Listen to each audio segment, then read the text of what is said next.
It's me. I want to give you some good frequencies. 170, 2.6, 2,245. Yeah.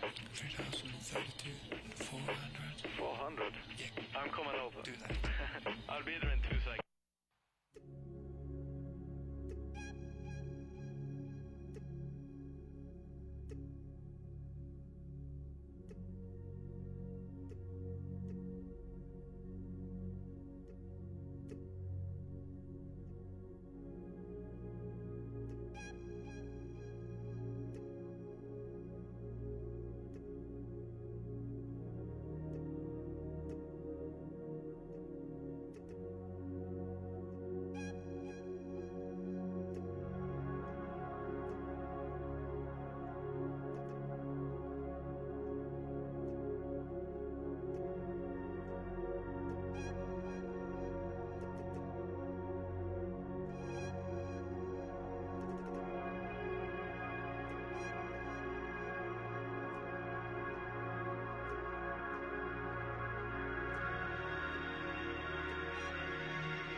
Please take your seats. The program is about to begin.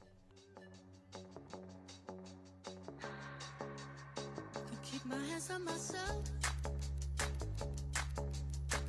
Pick up dust them off, put them back up on the shelf. Kiss my little baby girl isn't me.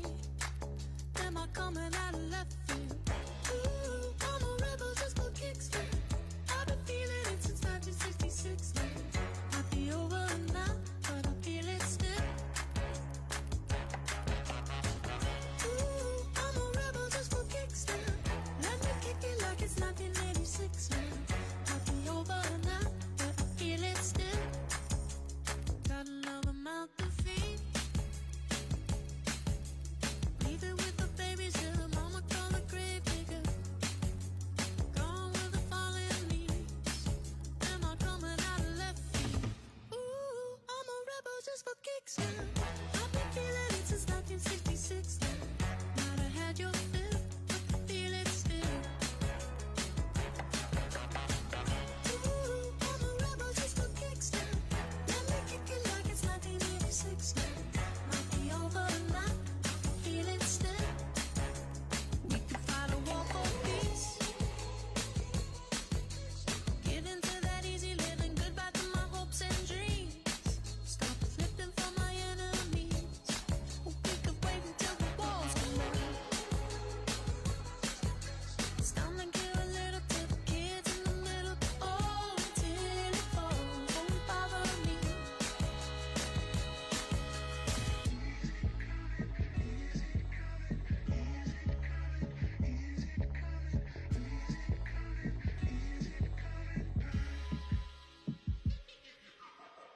Ooh, I'm a rebel just for kicks. Yeah, your lovers and a biz for my heart to eclipse now. Might be over now, but I feel it still. Ooh, I'm a rebel just for kicks now. I've been feeling it since 1966 now. Might be over now, but I feel it still. Ooh, I'm a rebel just for kicks now. Let me kick it like it's 1986 now. Might be over now, but I feel it still. Might have had your fill, but I feel it still.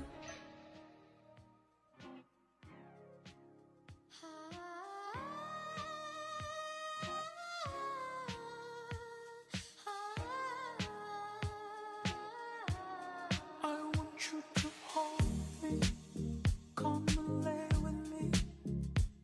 Set aside your problems with me, baby. Set your conversation for the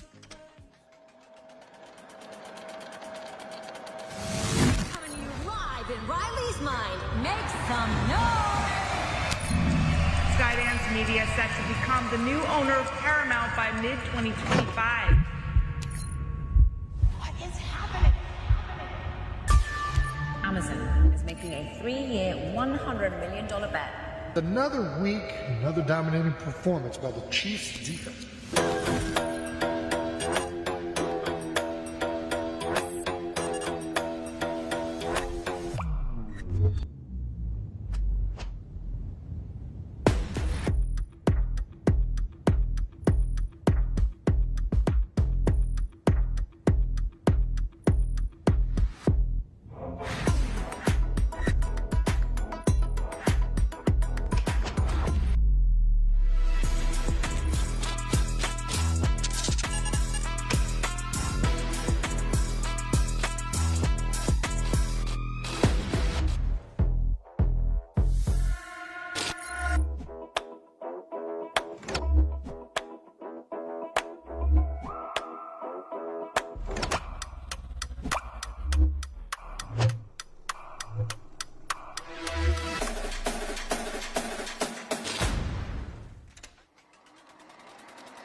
Please welcome to the stage Bloomberg's Karen Saltzer.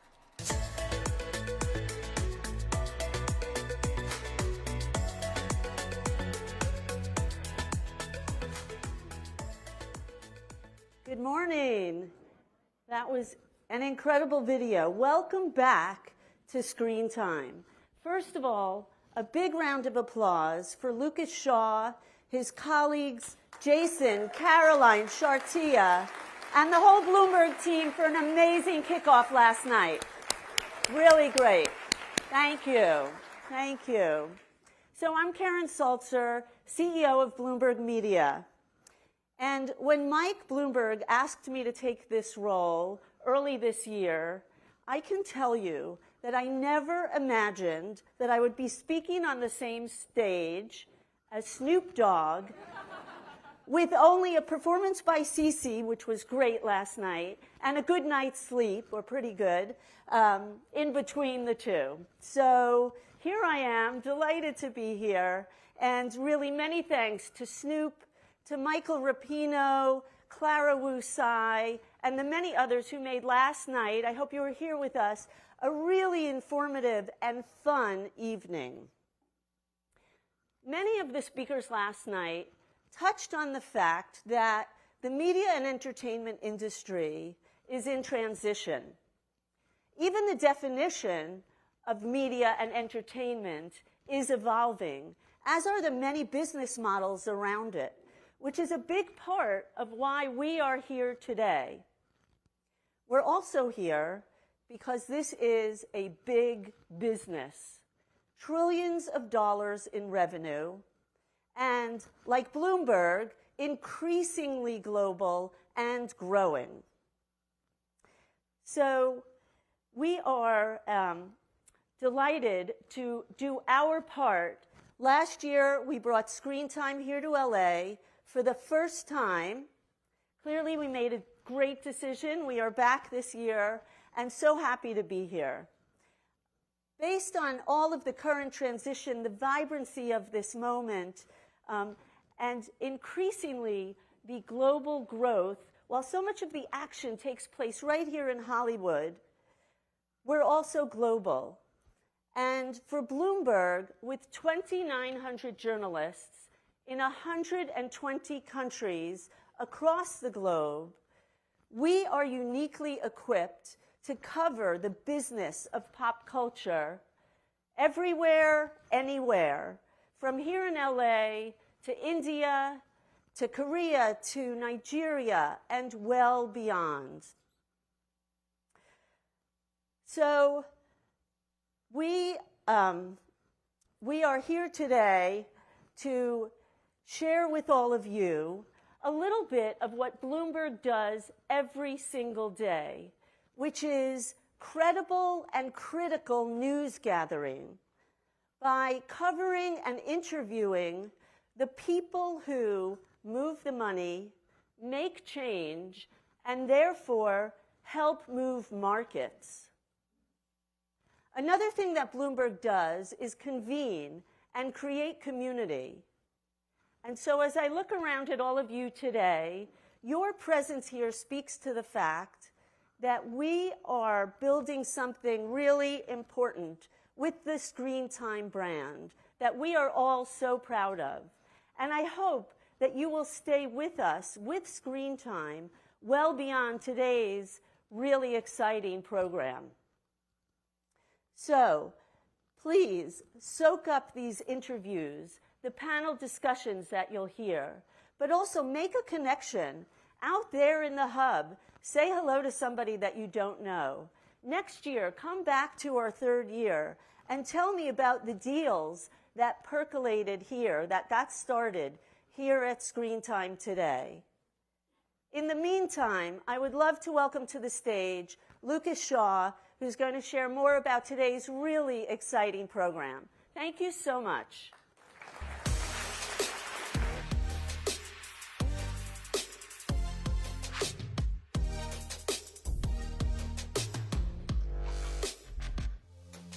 Okay, thank you, Karen. Thank you all for being here. Welcome to day 2. If you missed last night, very quick recap. Michael Rapino said that Oasis would be the biggest tour of 2025. Sadly, did not give us all free tickets. Apple and Amazon made a big deal announced here on this stage. We love that. And I was photobombing Snoop Dogg crip walking up here. That's probably the second best celebrity photo of my life. There's one I don't know if it's on the internet, but Shaq gave me a noogie at South by Southwest like 10 years ago. My friend made a GIF. It was fun. We have a great day ahead. Bela Bajaria, the head of all programming at Netflix, is going to be here. We got the CEO of OnlyFans. We got Scooter Braun. And lunchtime, something I'm very excited about that we're doing that's new this year. Horror producer Jason Blum is going to be confronting the wings of death with Sean Evans, the host of Hot Ones. It's going to be a lot of fun. Sad I can't do it myself. Before we get going, a couple of announcements. I want to thank our presenting sponsor, AWS, and our participating sponsor, Disney Entertainment. I want to thank our entertainment partners. Start off with YouTube Foundry. They delivered a great musical performance for us last night.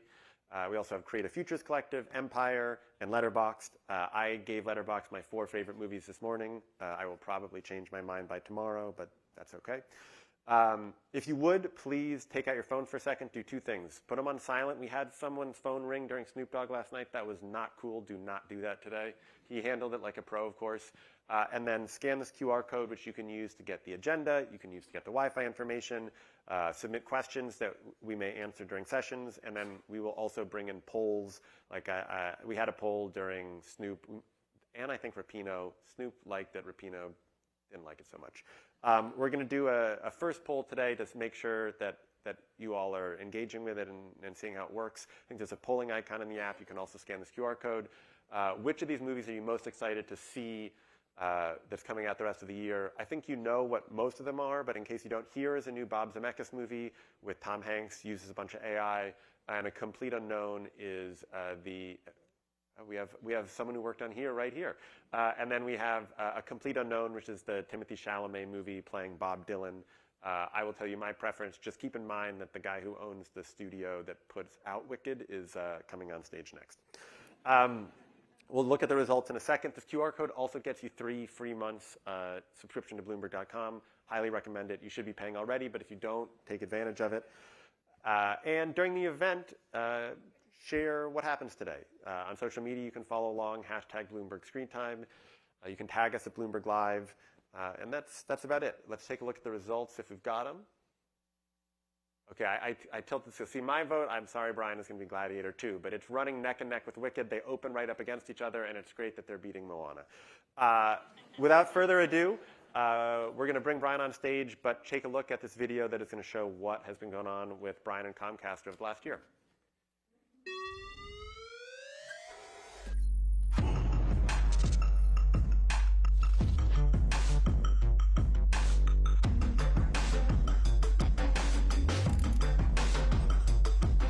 Watching the greatest single piece of gymnastics.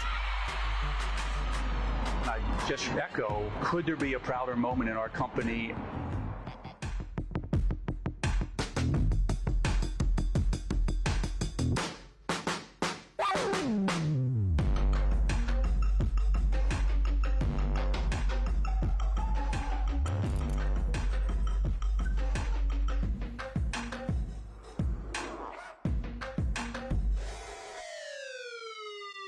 Please welcome to the stage Brian Roberts, Chairman and CEO of Comcast NBC Universal.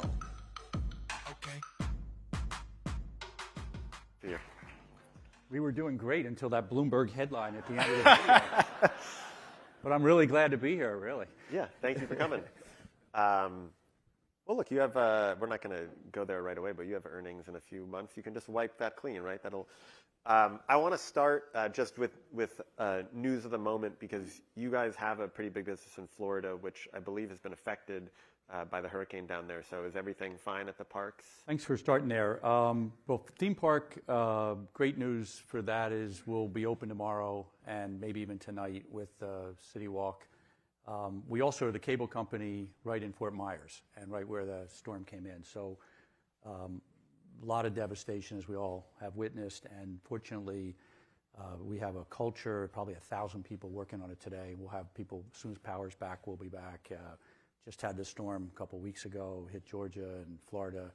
It's awful this time of year. So hopefully everybody is safe, and it was good. I think the media did a great job for warning people, and it was taken quite seriously. So thank you for asking. Yeah, I feel like there's more, I mean, for obvious reasons, there's just so much more storm coverage than ever before.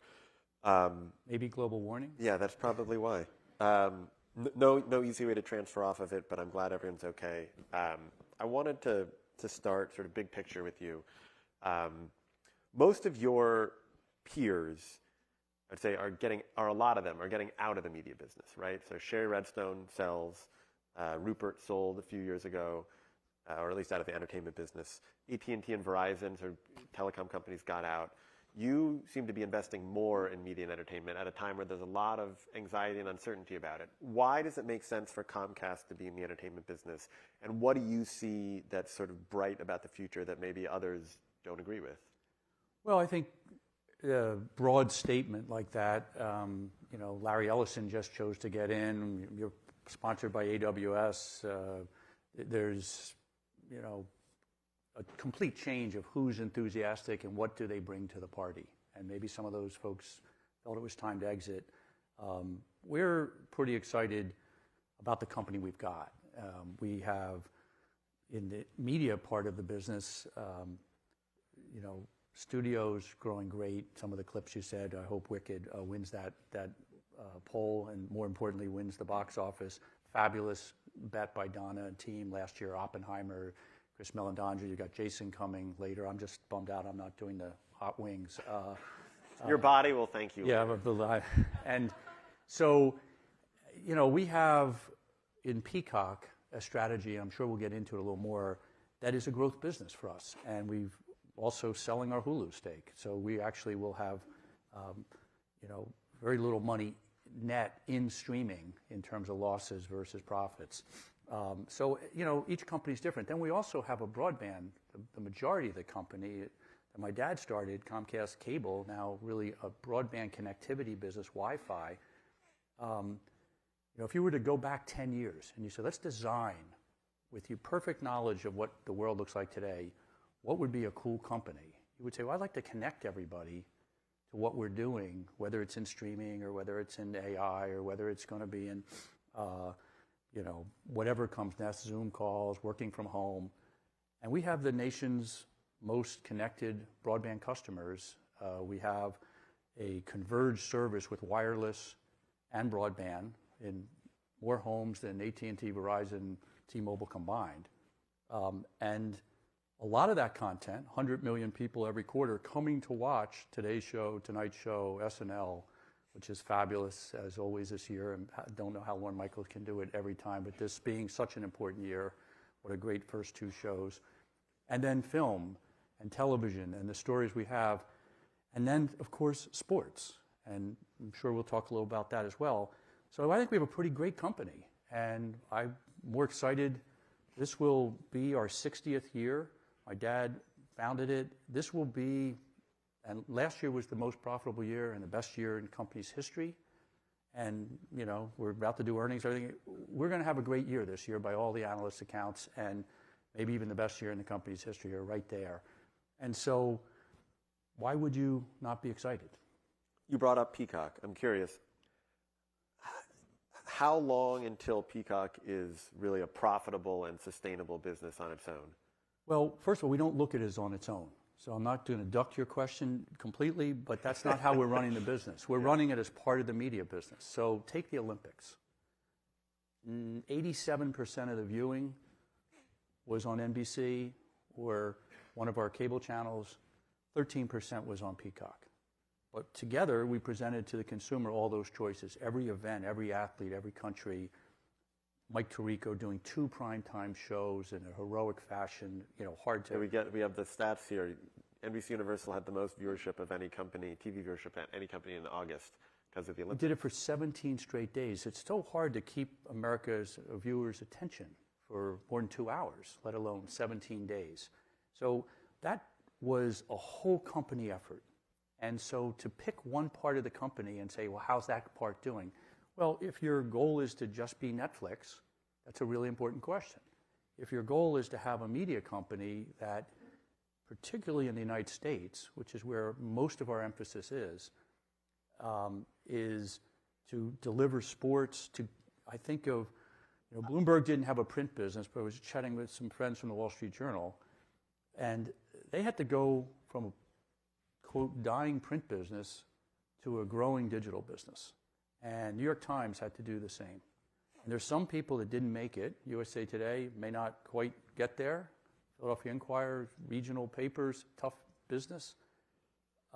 We think NBC, we are going to get there, and Peacock is going to be part of how that happens. As more and more people cut the cord, more and more people will take Peacock. But that's why people ask about the sustainability of Peacock. I get that it's part of this broader group, right? But your cable networks are the ones that are kind of going in the wrong direction, right? So you need something to offset that. Peacock, we think this year will be the most losses we've had, even including the NBA investment that we're making. We're already improved. That's what last quarter The NBA showed. won't hurt profitability going forward. Oh, it might theoretically in the short run, but in the long run, we're super excited and think that it's factored into what we need to spend and what we'll monetize. If you go back, we had all our content on Hulu. We bought the company. That was what NBC had committed to before we owned the company. Then Fox happened, and Disney got control of Hulu. We worked out an amicable way to extricate, which was taking 5 years. We didn't want to sell our Hulu stake until the end of those 5 years. Taking more than 5 years at this point. By a little bit. We're gonna figure out eventually the end, and we will have taken. We've already taken, a lot of billions of dollars out off a several $100 million investment, and maybe more to come, we hope. And so when that's all said and done, we got all the content onto Peacock, but we had to start at a very late date compared to other streaming. So our strategy was to take all the sports we had and now make them available to people who didn't buy the bundle. We're the first ones in a way to actually do that. And then layer on all the episodes and all the seasons and all the great content that Donna's making in film, created a new set of windows. Team did a super job where some of our content is for 4 months, all of it's on Peacock. The next 10 months, it goes to either Amazon or Netflix, and then back to Peacock. Nobody had ever done that before. So we've been kind of innovating, I think, in the changing industry and the changing landscape to work for our set of assets to give us a very sustainable path to be able to say to you that our media business will be profitable, is profitable, will continue to be profitable, and I believe will grow despite the downward pressure because of the growth of Peacock. Right. I'm wondering if you are confident in Peacock on its own, not on its own within your company, but as a viable streaming service going forward. Why? It's been publicly reported by Bloomberg and others. You've had conversations with other companies about merging streaming services, joint ventures, that sort of thing. Paramount's certainly been out there. Why have those talks if you're a big believer in Peacock? Well, there's always, just because you reported at Bloomberg, I'm not going to say it's accurate. But of course, if it's Bloomberg, it must be accurate. So therefore... well, you referenced the Journal. They also reported. I feel like if both Bloomberg and the Journal are reporting something, odds are it's accurate. Absolutely. So, and throw NBC News in there too. So, in all seriousness, obviously people are going to say, here's a changing landscape. What can I do that would advance myself? So conversations are always going to happen. They happen in all businesses all the time. I think it's a tough thing to actually get executed because I'm a believer, coming from where I started my career in cable. My first job was selling HBO door to door, one of the first jobs. And we had a lot of channels. When John Malone said we're going to go to 500 channels, it kind of got laughed about. And then the internet, of course, went to infinity. So the notion that we'd have 10 streaming services doesn't intimidate me whatsoever. The technology for the consumer is the question. Can I bounce from show to show? I'm not too hard to get from Netflix to Peacock to Apple to... If you believe that's how it's going to be, then that's an issue. I'm coming from a world that we went from 3 channels when my dad started to 500 channels, and we had no problem doing that, and the consumer got used to it. So the question will be, can we solve that? Well, we have a technology which we've licensed to Charter, we've licensed to Rogers, we do it with Sky, we do it in Australia, we do it in South Africa, where you just talk to it and say, House of Cards, Sunday Night Football, Dodgers game, congratulations. The Phillies didn't do so well yesterday. You just go. It's just like changing channels. Right. Now, somebody will come along and say, well, can I buy one subscription? and get all these services so I'm not out of luck. Well, that sounds like cable TV was. So I have a bias that I could see it all kind of being some form of consumer wants to go where the great content is. And if AMC makes a show, Breaking Bad, and nobody had ever watched AMC before that, perhaps, and all of a sudden they had AMC and they had Breaking Bad. That's the great community here makes the breakthrough must-have programming, whether that one day is an Olympics or one day is a show that I never knew I wanted, and word of mouth. And I'm confident that Peacock can play an important role in that. And whether we do that with others or by ourselves or in some sort of partnership, those are things that right today we're pretty happy where we're at, but we'll see. We didn't bid on Paramount. All the press wants to have us do something I don't know that we are going to do. We'll see. Okay, I was going to take you in another direction, but you brought up M&A, so let's go and do it. You didn't bid on Paramount. The company you've been linked to most often is WBD. There's this sort of belief in the market. You want to spin out NBC Universal. You want to merge it with Warner Bros. Discovery. You want to buy Warner, something like that. You've publicly, privately, to my understanding, been not necessarily dismissive, but said you don't think that's going to happen. Why don't you think that deal makes sense? Well, I think I don't want to comment on any specific deal, and you can understand why that would be the case. They're a wonderful set of assets, and David Zaslav's working really hard, trying to figure. You're about to say doing a good job, and then you self-edit. How can you read my mind? But in all seriousness here, they're trying to do something very different than what I just described, and therefore, I think we're going to do our thing, and we're the company we've got, and the assets, and the team, the people. You can characterize it any way you want. I think we're on a good track.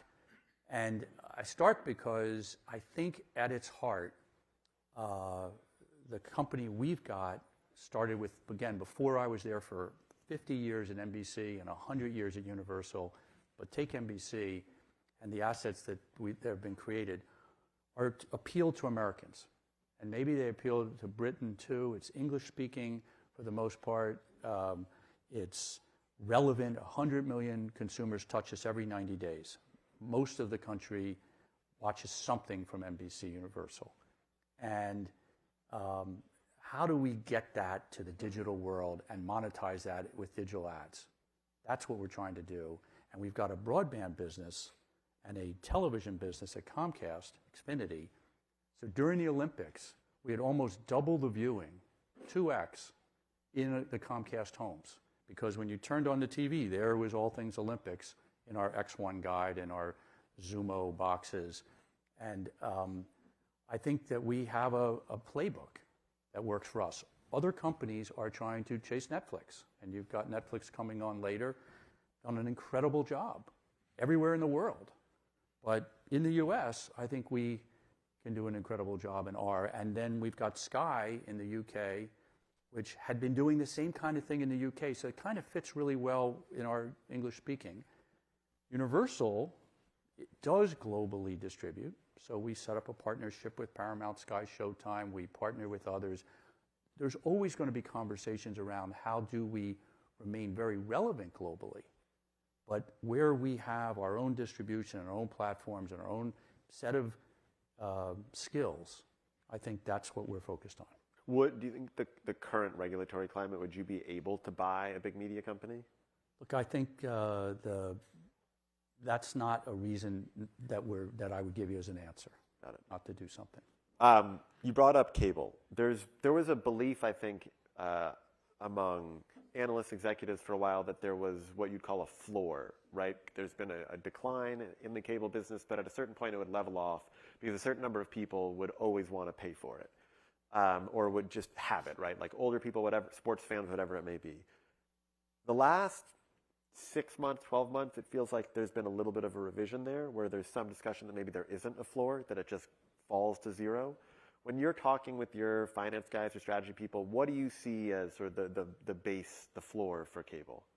So that's not actually how I think we should think, because who knows is the answer to that question. I look at it as a consumer, and then trying to have a set of products that we offer the consumer that we're indifferent to the answer. So if there's many people who want to buy a bundle in video, great. We want to have the best bundle, and that's Xfinity. We have a talking remote, Emmy Award winning. We have all the content. We were the first people to put Netflix on that box. It was just as good as HBO. We could switch channels, everything you said earlier, no problem. We have, I think, the best entertainment operating system out there. At the same time, along came streaming in a much healthier way, and people said, I want to cut the cord. We make virtually the same amount of money, some cases more, if you take broadband only. Why do I say more? Well, we don't have to bill you all those extra fees, and we don't have to raise rates, and when you're unhappy about something, you call us. There's cost to doing business. Now you're buying your streaming, you're dealing directly with the content company. And we managed to get our business to where we're indifferent to the answer, virtually indifferent to the answer to that question. So I remember the first time I met Bill Gates, really sat down and had a meeting. He said, someday, this is in the 90s, the internet was just starting, you will have more data customers than you have video customers. At that point, we had 0 internet, and we had, 20, 25 million video. Fast forward, we have 32 million broadband and half as many video. So we set up our company with fiber optics, with long-term investments, to anticipate what has happened. And now, are we perfect about that? Of course not. So I think there could be more decline. It could level off. YouTube TV, Hulu Live. Is it going to hurt your soul a little bit if YouTube TV surpasses you as the biggest cable operator? Not if they're using Xfinity broadband and watching NBC and watching we will have transitioned our company pretty carefully. We're going to, be pretty happy with the Comcast NBC Universal we got. You brought up internet. Internet seems to also, it's not shrinking at all. Obviously, everybody needs it. But most people now have access to internet, right? There's maybe 30, 40 million homes or people that don't because of where they live. When you're thinking about the future trajectory and growth of your business, is there a business you're not in now that you feel like you need to be to sort of be a quote-unquote growth story? Or can you do it with the assets you have? Well, obviously, there are things like AI that intrigue everybody and make it fun and stimulating to want to go to work every day and what's happening. And I love technology, and it's inspiring and scary and all things in between. So I'd start the answer to that by saying, okay, go back 10 years and ask yourself what you did with the internet. And then go back to that Bill Gates moment and what were you doing 20 years ago with the internet, whatever number of years. And we were doing pictures. And then we got to Napster. And we got to go down the list. Right. And now we're into 4K and we're working from home and we think we're done. And the way I keep score is bits per home. And if you look at the CAGR of bits per home, it's gone up 25, 30% since 1997. Every year we're doing more. We hope there are bits, but they're your bits. There's everybody in this room's bits. It's video cameras. It's hopefully healthcare. And do you get, as that keeps growing, as it moves maybe to other devices, you feel comfortable that your company will capture enough of that? So to name drop one other person who I think understood this way better than me. First time, or got to many times go visit with Steve Jobs to try to get an Apple box to be our box. And we were trying to merge boxes. And of course they have Apple TV, and we have our box. Never actually happened. And in one of the meetings he said, well, you should give up because we're going to win that. But you should put Wi-Fi in all your boxes. And that's how you'll win. And you should be the best pipe. And he said, the best dumb pipe. And I said, well, that doesn't sound very exciting to be the best dumb pipe. And we would edit that when I go home. So I went home, went to our chief technology officer and said, what's Wi-Fi? And today we have the nation's biggest Wi-Fi network. And we have more customers. And 90% of your cell phone usage, 90% is Wi-Fi. Right. And that's because 70% of all the bits going over the internet right now are streaming. And streaming wasn't here 10 years ago. So I sit here and say the most exciting thing about our company is what's coming in the next 10 years that happens in innovation around the world, hopefully here in America, hopefully Silicon Valley and LA and everywhere else, Philadelphia, and that we're going to continue to have bits per home go up. And whether that's Apple Vision Pro, streaming sports is a natural. When we had one football game in America, went from CBS, NBC, and Fox, had Thursday night. And it moved to Prime. So it went from TV to streaming.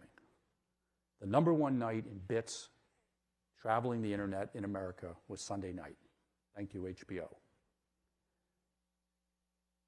The entire internet moved to Thursday night with one football game. So the number one night in consumption on bits, and of course we came along with the wild card game last year exclusively on Peacock, was the single biggest night in the internet's history in America. Worked flawlessly, super proud of that moment, led us to the Olympics. I think we're just scratching the surface. All regional sports, the Dodgers games. If you can fix the regional sports network business, I will thank you. It's going to reinvent itself in streaming, right? Where else is that going? And so more and more, that cord-cutting question, which side of that are we on? Because the more it happens, the more broadband we're going to sell. The more broadband is going to be valuable to you as a consumer, the more it's going to differentiate from wireless. We have the best network. So I go back to what Jobs said. Let's be the best network. We'll edit out dumb. And let's make sure we never lose sight of that. And that's where we're investing. So again, going back to for our company, look like a winning hand, is be on the side that you don't care what the answer is to that question. If the consumer wants to cut it, yes, that will hurt some parts of our company. But other parts of our company are going to succeed, and that's going to be, indifferent or net good. You brought up sports. You just made a really big deal for the NBA. So I'm told. This is publicly announced now, no? Oh, yeah. Very excited about it. Two questions. One, I know the packages aren't exactly the same, but the price doubled this time, more than doubled. How do you pencil out the math on that? Because one of the criticisms that a David Zaslav would level, he's a loser in this circumstance, would be you overpaid. There's no way that those numbers make sense.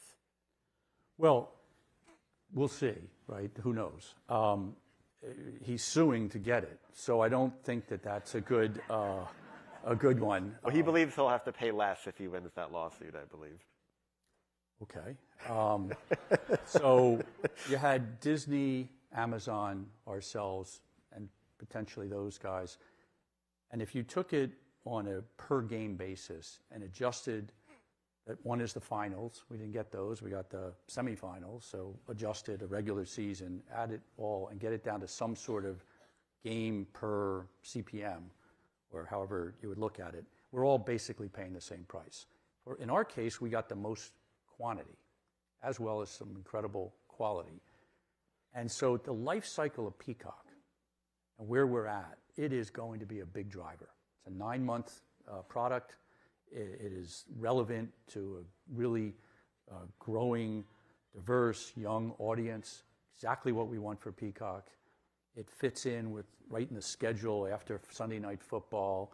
We've got Olympics. We've got many other great events. And so we think this is what the market was. It's about a once every 25 years, 20 years that there's a platform change. We were in the right place at the right time. Team Mark and Rick Cordell and Mike Cavanaugh, others, fantastic job making it happen. And we really admire what the NBA is going to do, has done, and we're excited to be a partner. Couldn't be more excited. Does that mean you're are you sort of out on the next big, UFC's coming up next year? You sort of made your bet, that's not for you, or do you still have the spending to go after? We haven't, I don't want to speak on any one. We haven't typically done that property, but we had NBA on NBC. Felt like I know, I grew up with it. Right, there's a real, just incredible enthusiasm at NBC Sports and across the whole company that this is going to be an engine for growth for the many, many years, and hopefully it'll be a 20, 30-year relationship or long after I'm gone. So I'm excited. I think, unfortunately, we're about out of time, but I did want to ask you one more question because you always the one more question. No, this one's easy. You brought up I'm ending on an easy note this year. You brought up Steve Jobs. You brought up Bill Gates. When you go to like the billionaire summer camps, right? Like the who's your clique? Who are? I was helping my wife recover from knee surgery. I wasn't there, so I didn't go to any camps. It's been a great.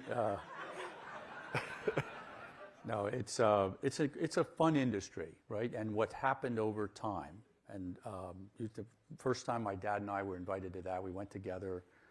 We always asked to stay in the same room and just use it as a chance to like pinch ourselves that a company, when I got out of college, went to work for Comcast, we had 20 million in revenues. And this year, give or take, no guidance here, but call it 120 billion. And it's like only in America. So I think when we get to go and see the change, and what's obviously changed over the years is now the technology. Google, the first time they showed up, or Yahoo. I remember Warren Buffett asking a question of Yahoo, of Jerry Yang or something like, well, tell me how you monetize. And nobody could understand. And now, of course, the world's changed. And so I think that's what has allowed our company. We've tried to partner with those and say we don't have all the answers and keep some certain sort of humility as we continue to be in a very tough business and changing, and keep our enthusiasm and attract great people. And that's what we're trying to do. Your dad started to pass the reins to you at a pretty young age, right? Have you thought about that in your circumstance at all? I always, it was a very different company. We have great kids who are doing their own thing in life. We'll see. But Mike Cavanaugh, we've attracted people over time who I think if I'm hit by a bus, our company's in great shape. But we've been able to use the two-tier stocks that my dad created to kind of have a stability and a long-term investor owner mentality by trying to recognize the public duty and importance of being a best-in-class company. Brian, thanks for being here. Thanks, Lucas.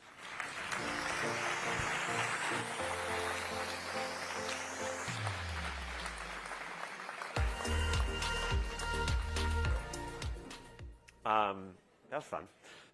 Next up, we have the executive with the largest programming budget in Hollywood and also responsible for far and away the largest share of hits in Hollywood. I'm guessing those are a little bit related. Please welcome Bela Bajaria.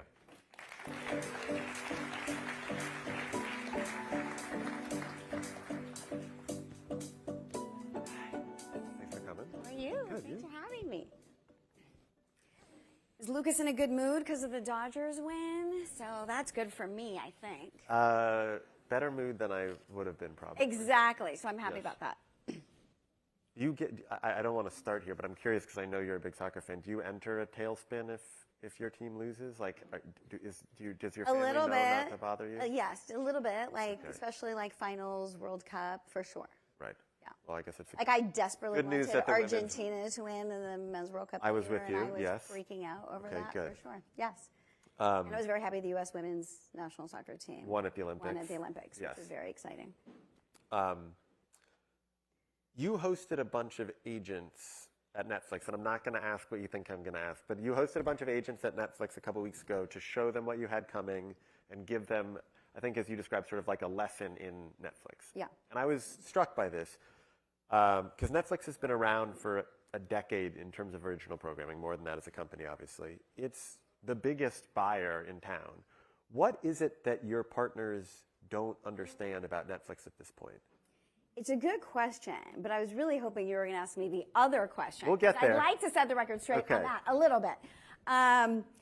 So, look, part of inviting everybody in to say, like, let's, talk about the product, let's have Mary and Lee, our CMO, talk about marketing and our social channels, and me sort of just doing here's Netflix, here's what we do. The reason is for really twofold. One, those are our partners, right? And we know if they understand our business or what we're trying to do, they also can help guide their talent and understand what Netflix is. And the reason that I wanted to do it was I think there's still a lot of people in our business who still can sort of understand like linear network or legacy media companies, and then they try to squint and go, oh, but you do it this way, but why can't, and they can only relate to sort of this old-fashioned way of the business, right, that kind of model.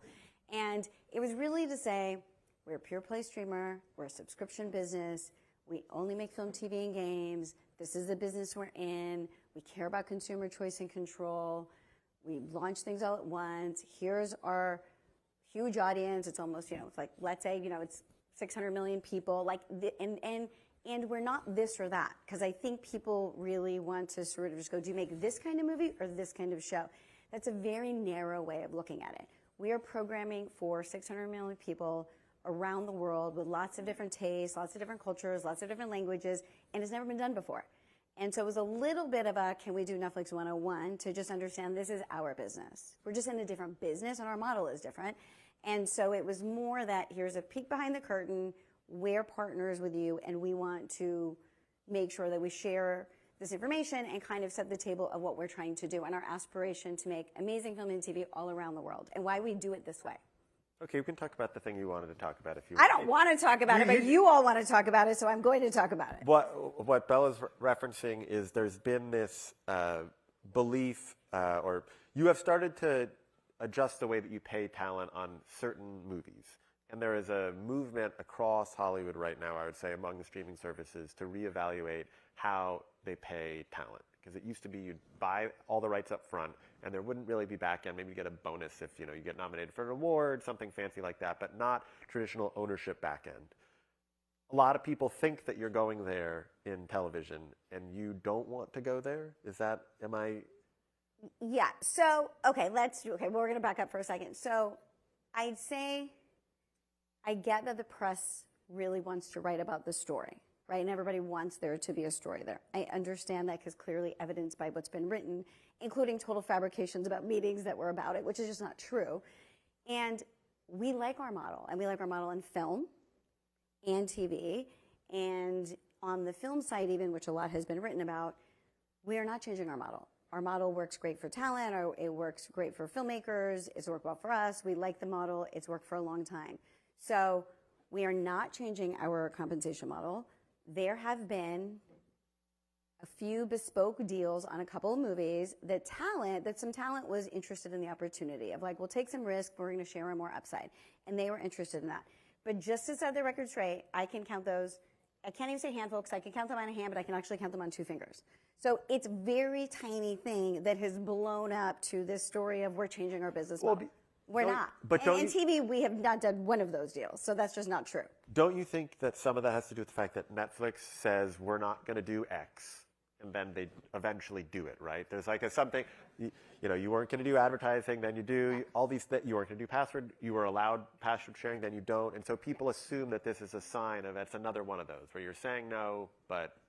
So I think what's interesting about that is, you said you wouldn't do advertising, and now you're doing. What I always find fascinating about that is, isn't that amazing that we actually would say something, we learn, the business evolves, the business grows, we understand the business, and we change.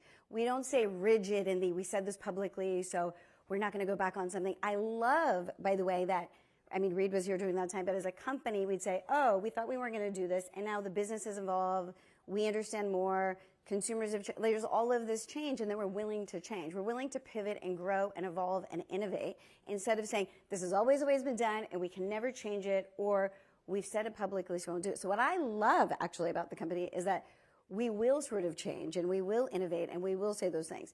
And we will sort of just go, okay, maybe we were wrong then, or the business, that was the right decision then, and now this is the right decision now. I think that's like an amazing thing. That's what makes a very dynamic company, to do, let's make local language film and TV all around the world. Has never been done before. We sort of did it. So I actually love that part, that we will publicly go, okay, we've learned more, the business has changed, so we're gonna change. Maybe that's why maybe that's the reason everybody wants to write press stories that are not accurate. Maybe. You tell me. Maybe that's why everybody wants to talk about it. But I'm just saying, just so everybody is clear, there's been one title, really, maybe two. Two's not even official, actually, that we've ever done. And if you look at all the movies that Dan Lin has greenlit, which is quite a bit, has been happening. So I just think there's just no story there, and I know it's such a bummer for some of your friends and colleagues because they want to write about it. I know. I'm curious. I know. Okay. I'm sorry. What you brought up Dan and movies, which I feel like has gotten a lot of attention this year. You come from the world of TV. For $80 million, you can make 8 episodes of a TV show. You can make a movie. I feel like for Netflix, a TV show is generally more economical than a movie. Why are you guys still in the movie business? Like, what is the value that Netflix gets from original movies? Oh, I think that's too narrow of a way to look at it because it's not about like economical. Like it's members all around the world love movies and love TV shows and love nonfiction and love docs, right? And love some of, these live events we do. So we are pleasing and making all of those things with a great variety of what we do. And people love movies. We love movies and people love movies. And so I think looking at like cost in that way is sort of the wrong way to look at the business. I really look at it as we know people love movies. And so we should make lots of movies. And Dan's, which I am excited about, sort of Dan, coming in, he's really thoughtful about the quality. He's really been thoughtful about, there's lots of different kinds of genres, right, of movies that we know audiences love, and really trying to be able to like program for all of those. And then if you take that, and then we have, pay one deals, and then the acquisitions where we just acquired, Amelia Perez and Maria Callas and movies that we're also excited about if you look at the entire slate. So I just think it's really important that giving audiences lots of different kinds of things that we know they love. So it's not, I think looking at it through cost. I only bring up cost because, look, you guys have your $17 billion. You've talked about, like, this is a budget. He just says $17 billion, like it's nothing. $17 billion. No, but if you put one in, if something is relatively static, if you spend money on one thing, you can't spend money on another thing, right? Their budget may change, but Brian Roberts just commits $2.5 billion a year to the NBA. Guess what? Some of that money is coming out of entertainment programming because he's not just adding $2.5 billion to the budget. You guys, you brought up live. You're investing in some live rights. We'll get there. That's got to come out of somewhere, right? Yeah. And that was sort of the trade-off to make. But I'd say we make film and TV, right? I mean, that is sort of, film is a very important part of entertainment. And so it's not like that, like, oh, let's make one less film. We just know that we want great films and we want an amazing slate of films of all different kinds. And we know there's lots of different genres. And so it's just it's an essential part of like great programming is to have amazing films. Right. You have a Knives Out sequel next year, right? We do. And you have the Greta Gerwig movie. She's doing. Yeah, I mean, we haven't started shooting yet, but Knives Out is already shooting, and we have. We have Frankenstein from Guillermo del Toro next year. I was curious on Knives Out because that one became sort of the fulcrum of this. Like, people love to ask about Netflix and movie theaters, and I feel like Ted has sort of established this is our policy. But you speak of exceptions. You give like Knives Out a big theatrical push, like you did the last one. We are really committed, and again, I think when we're talking about our model, which is we talked about at the beginning of it, is that we're a subscription business, and our members love movies, and our members want to watch great movies at home in their living rooms. And so we're very committed to movies, but for us, we know audiences love movies, and we know they like to watch them at home, and we do care about consumer choice and control. They want to watch what they want, when they want, how they want, and we want to give great theatrical quality movies direct to the living rooms of our members, right? That is sort of what we're doing. That's the model. And that was a little bit about here's what we do. Yeah. And I know people want to just go, but these other people do it this way. Why can't you do it this way? We're just in a different business. Okay. Something that you are now doing that a lot of other people do is live. You're going to start showing wrestling every week next year. This was a big deal for you. Why is a company that's so synonymous with on-demand doing more live programming, and why did you want wrestling in particular? So look, what I love about just live, it was just kind of, it's just kind of an expansion of programming, right? There's certain types of things that just feel like they're kind of more exciting live, or, I'd say, look, the Tom Brady roast. We would have done it regardless, live or not live. I think making it live had a fun, unpredictable energy conversation around what that was. I'd say early days, we've been talking about live for a while, because early days when we started, oh my God, Kevin Hart was so funny. Early days. I think there are probably parts of that roast we're not allowed to play. You're probably not. I want to see if they're going to write those words up there Yeah. too. So let's see. I'd say sort of early days of even unscripted. There's some unscripted shows that really have like this great kind of live component to it, or there's more sort of fan engagement with certain kinds of things. And so to me, live was just a different, it's just kind of another, tool that we have of like, is this thing creatively better live? Is this a different kind of programming, right, we can do? Which then obviously did lead to WWE. And I'd say WWE has been, it's been like it's going to be a long-term partnership. But what we loved about it, obviously kind of in the beginning, I'd studied it a lot, knew that it had moved multiple networks, at different times, and the audience had followed. And it's a very loyal, passionate, multi-generational fan base. Like, I grew up watching with my grandfather, so I totally sort of get kind of the multi-generational part of it. It's great storytelling, amazing characters, and what is exciting is to be able to partner with the WWE and have it 52 weeks a year, 3 hours live weekly, and have that kind of programming. And it's never been distributed globally kind of in this way before. And so I just thought it was, great programming and this amazing sort of loyal audience. And that sort of look. And live just, again, that opportunity came up, but we had the ability to do live, and so we could do that.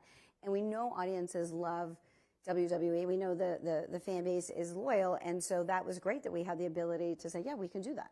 Are you ready for 3 live hours every week, technologically speaking? Yes, for sure. And by the way, if you think about, we did Nadal and Alcaraz. I mean, we've done different live events. We have Tyson and Jake Paul coming up on the fight on November 15th. So there's so much that, yeah, for sure.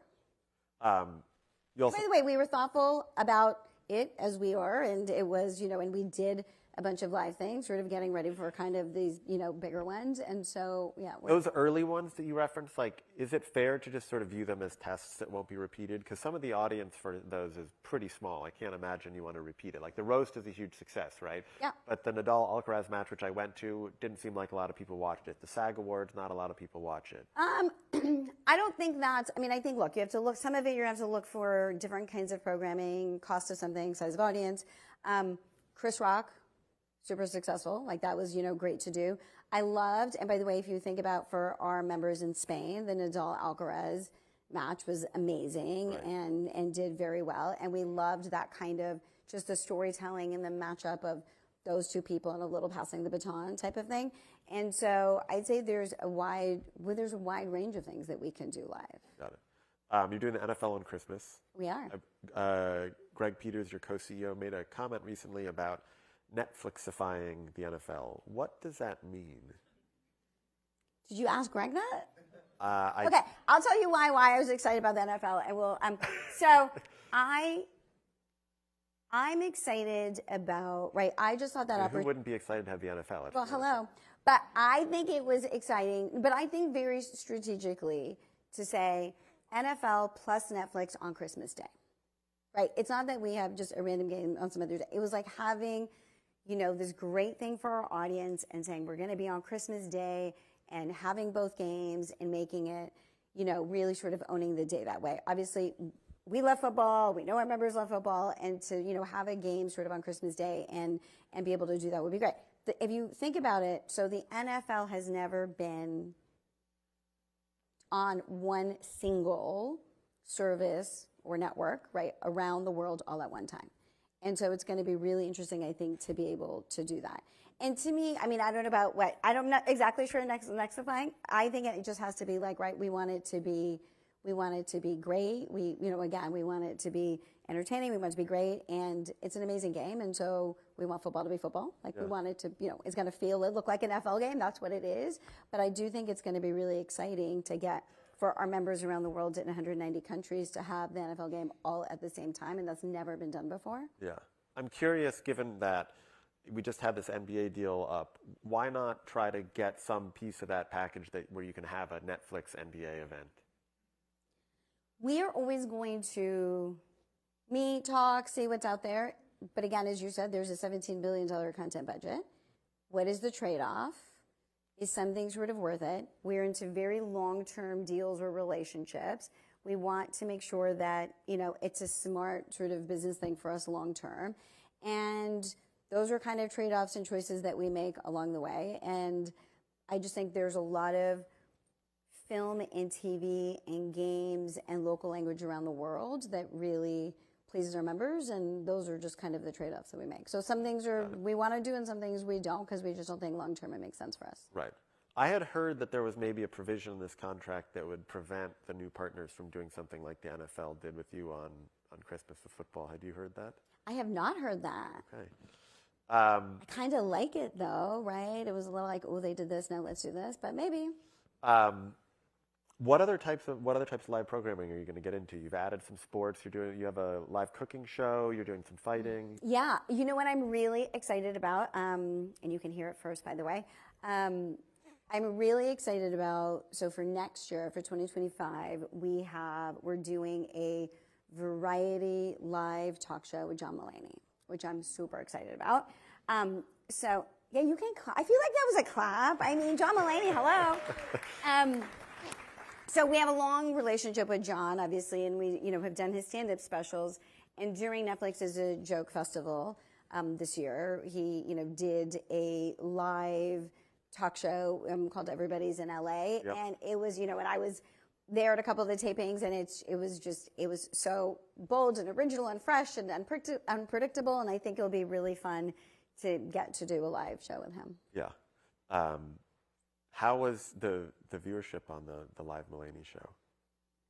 It was, I think to do that kind of test and just say, okay, during this festival, like, let's have this fun place where stand-up, can be part of the festival and come and do it. So, it wasn't big, but it was a really great kind of learning and experiment and sort of talking about it, which really now brought us to this. Now, right. Okay, now if we build a weekly live talk show variety, like, what does that look like? And do you feel like the live will help? Because Netflix has obviously tried talk a lot and hasn't quite clicked. Do you feel like the live unlocks that for you, or? Look, I think the live will be interesting to see. Also, he's wildly talented and really creative, and what is kind of a fresh look and feel, and what kinds of things does he want to do, which I do think there's definitely, I'm sure, learnings and things from Everybody's in LA. So and again, I think what I also love about my job too is that just because if something didn't work or hasn't, that we wouldn't try sort of the next swing at something.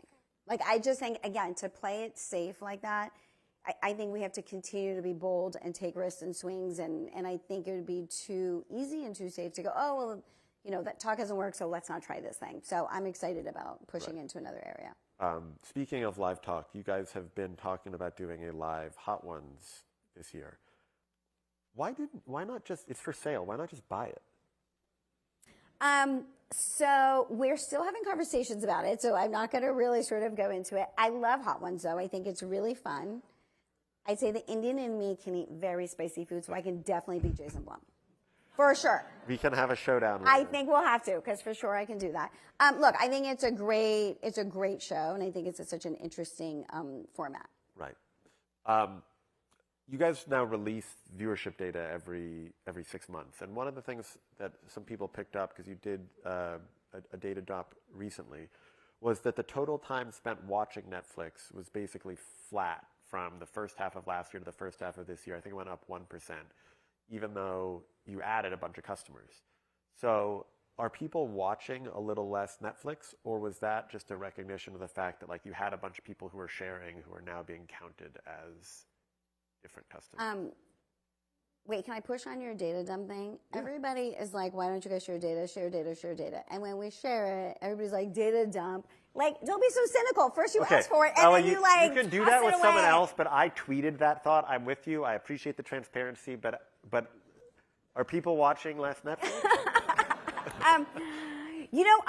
So there might have been a few different things at play sort of right in the beginning of the year. A little post-strike, there was lighter things. The first, that sort of impacted, some of the stuff we had in the U.S. especially. A little bit sort of coming out of that, but I'm really excited about it. I think if you look at, which will be interesting to see this back half of the year, right? I think if you look at the viewing and conversation. I mean, first there was Bridgerton, and then there was Emily in Paris, and then if you just look recently between Perfect Couple, Monsters, and Nobody Wants This, which You got me on Nobody Wants also This. love. I will also say I'm tearing through the McMahon documentary. And that too, which is great. So if you look at all of those things, and Rebel Rage and Starting Five, which is our basketball doc series that just came out. I mean, if you look at all of that, that's a lot of fan favorites and a lot of viewing there. And so I think that's sort of the steady cadence of the slate.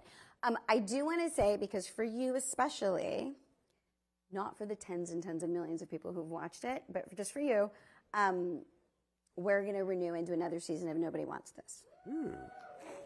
See, and these people I did it for. Cass comes back. Cass comes back. That show works because of the chemistry. For sure. When I watched those dailies and this was like this chemistry, I mean, it was the chemistry between the two of them, obviously, Adam Brody and Kristen Bell was like incredible, but just the cast had such an ease in a first season, which is kind of tricky sometimes with comedic timing. It was like amazing. Yes, so they all come back and I'm excited. We've got Squid Game up here, so I have to ask you, you have season 2 coming in December, right around day after Christmas? Is there a world in which the second season tops the first season? Like, how do you go bigger than the first? Ooh, I hope so. That would be like, let's try. You know what's so great? Director Wong is an amazing, writer, director, and just such an interesting way that he can really talk about class and money and just sort of those kind of, discrepancies between classes and people. And it has that great iconography, as Squid Game does, and amazing, surprising games, new games that you have not seen before.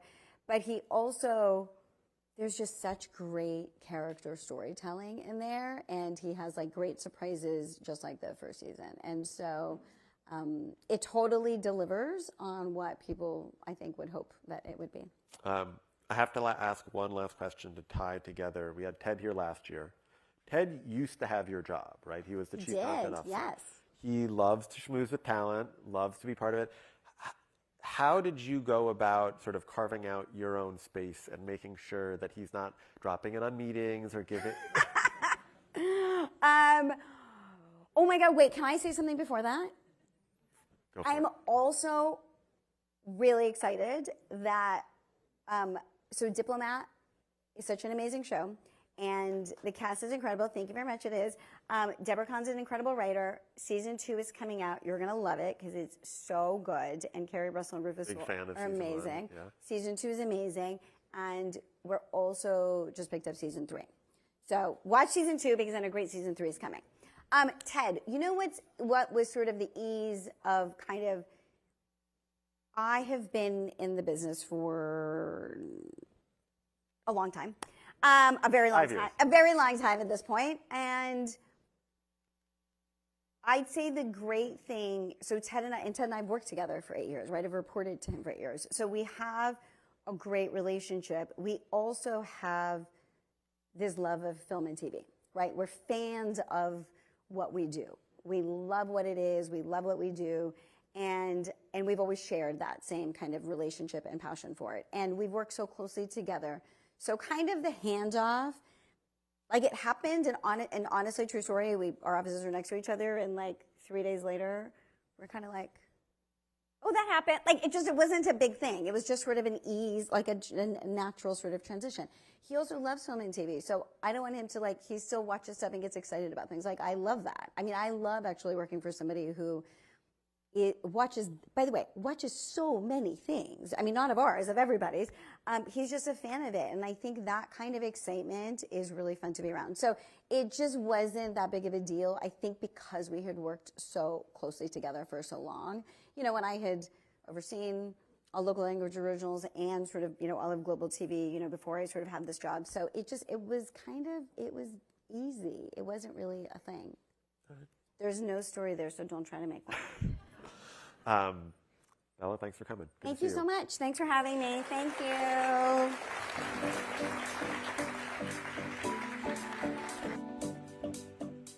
Please welcome to the stage Chris Blandy, Director of Strategic Business Development for Media and Entertainment, Games and Sports at AWS.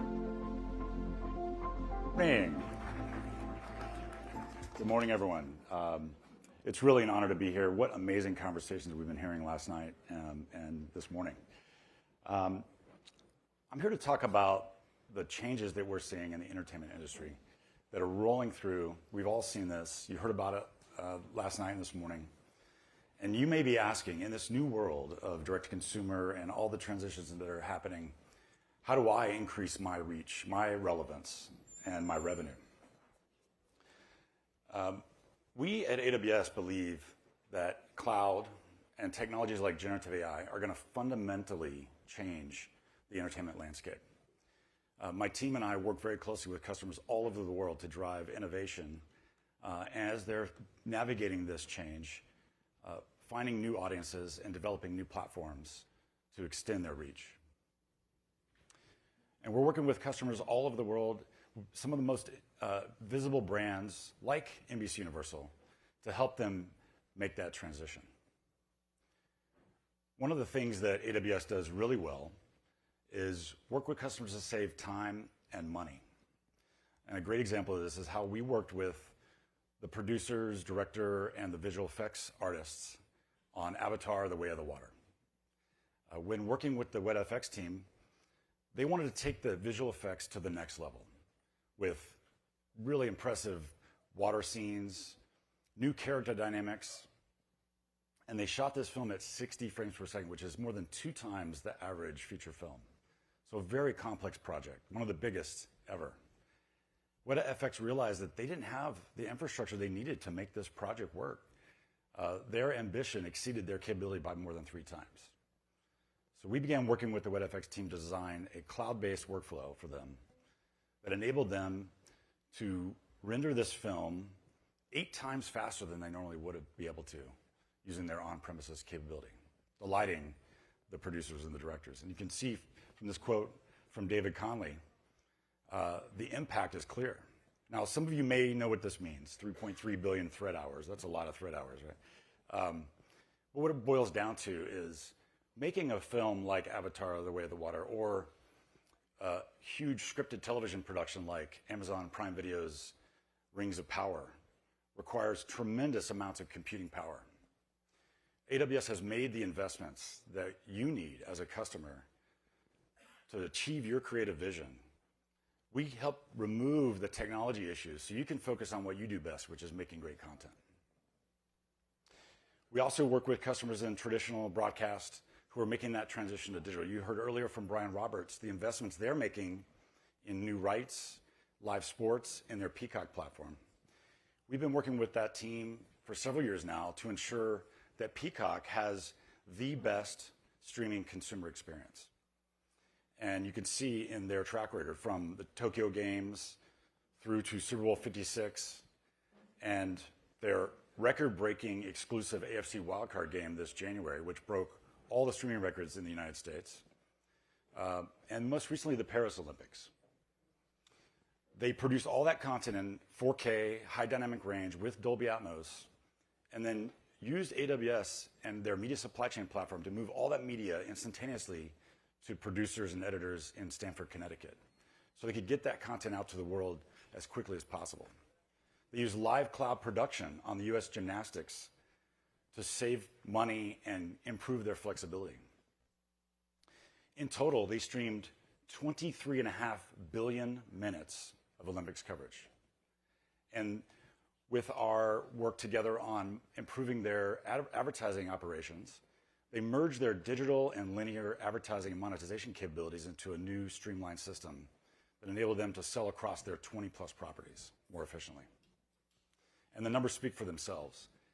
As Brian mentioned, NBC and Peacock had the most watched television for 17 consecutive nights in August, and they almost doubled the viewing from the last summer games. AWS also helps companies unlock new capabilities like generative AI to boost productivity. So you've seen a lot of startups like Runway yesterday and today, Kubrick, who are building on the cloud and creating really interesting new tools, but there's also some more mundane sort of back office tasks that are required when you're producing content, like, for example, producing media guides or doing the research needed to support on-air broadcasts. One great example of this is the work we're doing with the National Football League. The NFL has enabled their production assistants using our generative AI tools to use natural language queries to find the last time a specific type of football play occurred, mining that next-gen stats database that we developed with them and getting results in seconds. We've also been working with them very closely to adopt our new generative AI assistant called Amazon Q for Business, which allows them to search through their production guides, their technical documentation, event guides, and get access to all that information in a moment at their fingertips. Every day, we work with companies to help them grow their reach, revenue, and relevance. And that's a change that we're all going through right now. We believe technology is the enabler that's going to help you navigate that change and succeed. Now, we'd love to help you, so please scan this QR code, reach out to us, and let's talk. Now, no pitch in Hollywood would be any good without a good scissor reel, so let's take a look.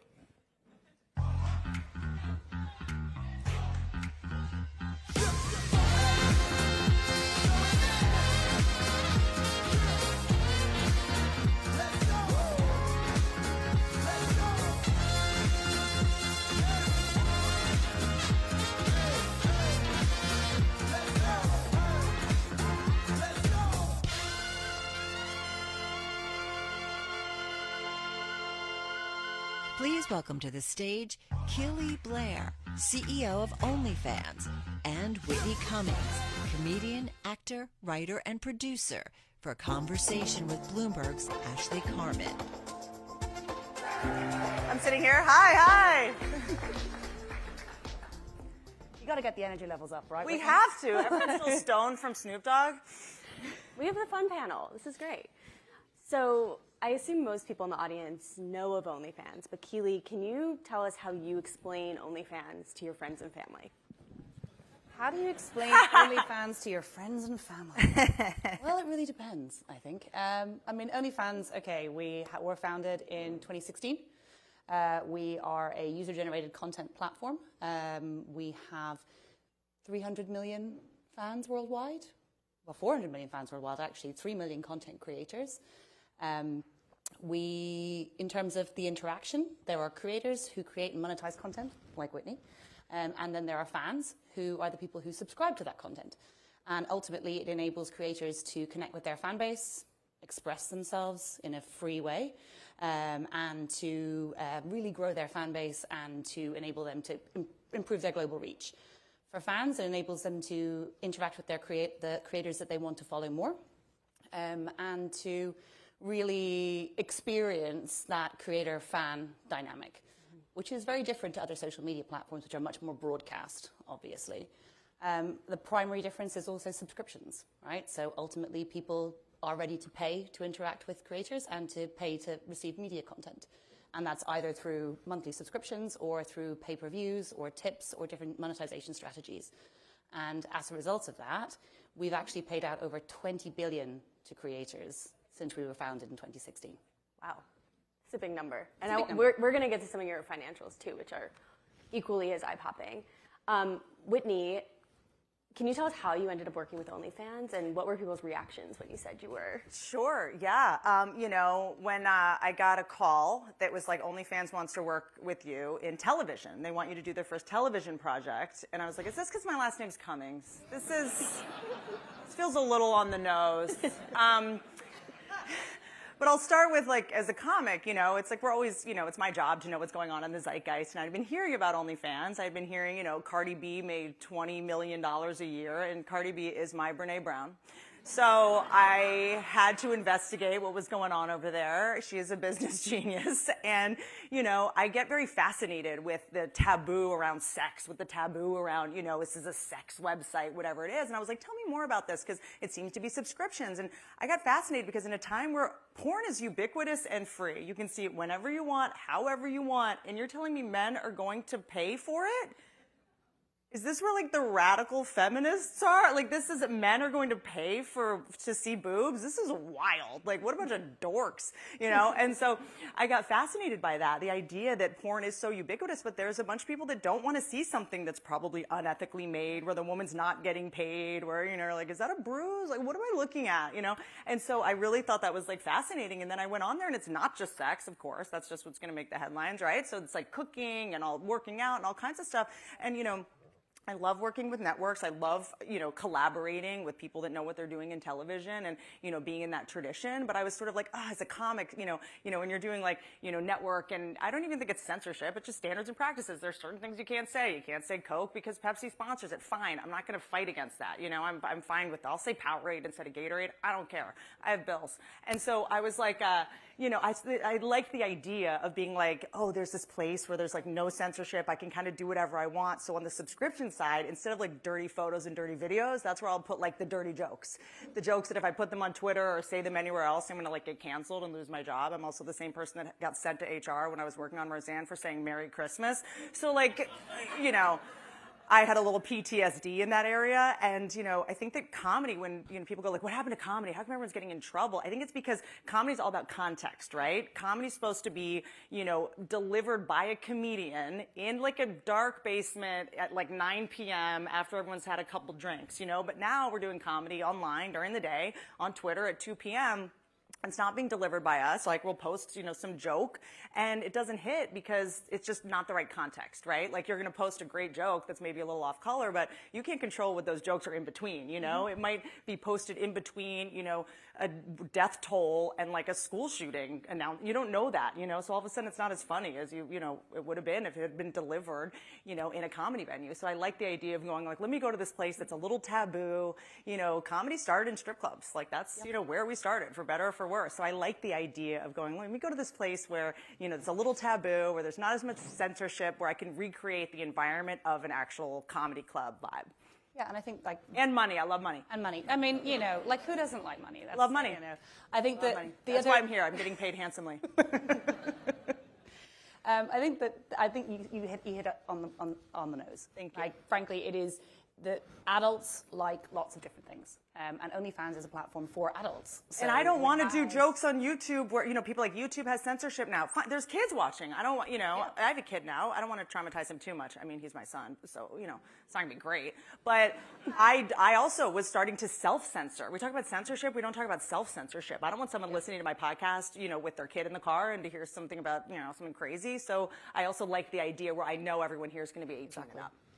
Yeah, I think it does give artists freedom to say what they want and to be controversial and to have a point of view. And like everyone assumes it's sexy content. Some of it is sexy content, and we're very happy with that. We're an inclusive platform, and we're that way for a reason, because we believe in all the things that Whitney just said. We believe it's very important for adult content creators to have a safe space, to be able to monetize, and also to be able to do that alongside other content creators, right? There's a terrible tendency for people to be like other adult content creators and be like, no, they must be separate. They must be in a different place. But actually, we're all adults. We're all grown-ups. We can all choose what content we subscribe to. And as a user of OnlyFans, you choose who you want to subscribe to. So you choose if you want to see Whitney, or you choose if you want to see somebody else. And the whole reason why we had OFTV was essentially to allow our creators to build their fan bases outside of the platform. Yeah, and it was also free. That's the other thing, is that, like, you know, I think a lot of comics, you know, are complaining that they'll, you know, put out a special and they got all this negative feedback, you know, because I think a lot of it is like, if you paid for something, you do have the right to go, I didn't like that, or I did like that. But I like the idea that comedy being free streaming, if someone doesn't like it, they can just turn it off. It didn't cost them anything, you know, it like sort of takes the pressure off of it. And, you know, as a comic, I think it's our job to always surprise people, to always shock people. I find sex is not particularly shocking anymore. We're all so desensitized to it at this point. It was over at like the P tape. That's when I remember it being like, sex is no longer shocking. We're casually talking about a P tape. Like, which, by the way, where is that? You should put that on OnlyFans. Oh my God, that would be so much money. And so I got obsessed with that idea because, I've done 6 specials, I've done a lot in a lot of different networks, and there's certain expectations, for how things can go. But I'm always looking for ways to be surprising. And when we did one of the roasts, we did a roast of Bert Kreischer. And, look, like at a roast, it's very hard to shock people, right? It's like it's just about going harder and harder and dirtier and dirtier. Sorry, everything's sexual all of a sudden. I didn't mean it that way. But I wanted to actually have a sincere moment. Like in a roast, like that's actually the most shocking thing you can do. And I was like, you know what? I want to kind of take a break and tell Bert how much I actually love him. And it was this odd moment that we both got emotional and it got very awkward. And I think that most networks would want me to take that out, going like, well, that's not funny. That's not a joke. But it ended up really showing that comedians, even though sometimes we offend people and upset people, and all of a sudden we have this impossibly high bar for our morality. I don't know when this started happening, where people look to us as like a moral compass. Yeah, there's Bert. Oh, there's Trevor. These people are so rich for no reason. And I was able to leave that moment in. And so I'm not up here saying, like, they let me say all these offensive words. It wasn't even about that. It was just about going, like, can we be experimental and creative? And after we've done 60 jokes in a row, can we actually take a second and have sort of a wholesome, heartwarming, vulnerable moment? Because I think that's actually the most shocking thing you can kind of do at this point. No, definitely. I do want to put some of the financials out there because I don't know if everyone's heard them because they're really amazing. So you guys filed with the UK some of your earnings. And so last year through November, OnlyFans revenue jumped to $6.63 billion, up 19% from the year prior. Your pre-tax profit reached $658 million. The number of creators on the platform grew 29% to reach 4.12 million. And your total payouts to creators was $5.32 billion. And your registered users also increased 28% to 305 million. Yeah, it was a good year. When a CEO is wearing sneakers that they're doing well. To Whitney's point, porn is free on the internet. Yep. How do you get people to pay for OnlyFans? I think the reason why people pay for OnlyFans is because they want to engage with those particular creators. It's because of the ability to customize as well, to ask for specific content. It's also, for some people, it's an ethical decision, actually, about how they choose to consume particularly adult content. In other cases, it's about exclusivity. It's about seeing content that you won't be able to see anywhere else, whether that's like Nick Kyrgios giving an interview or behind the scenes of one of our boxers preparing for a fight, or whether it's something super sexy that you're really into. We were talking about your feet earlier on, for example.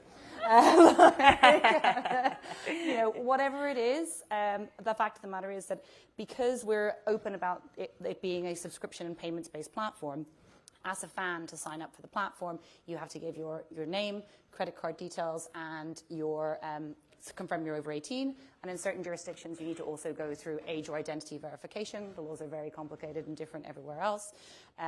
But ultimately, what that means is that you're ready to purchase. It's like being in the mall and already having your credit card out. You're just trying to find where to shop. Mm-hmm.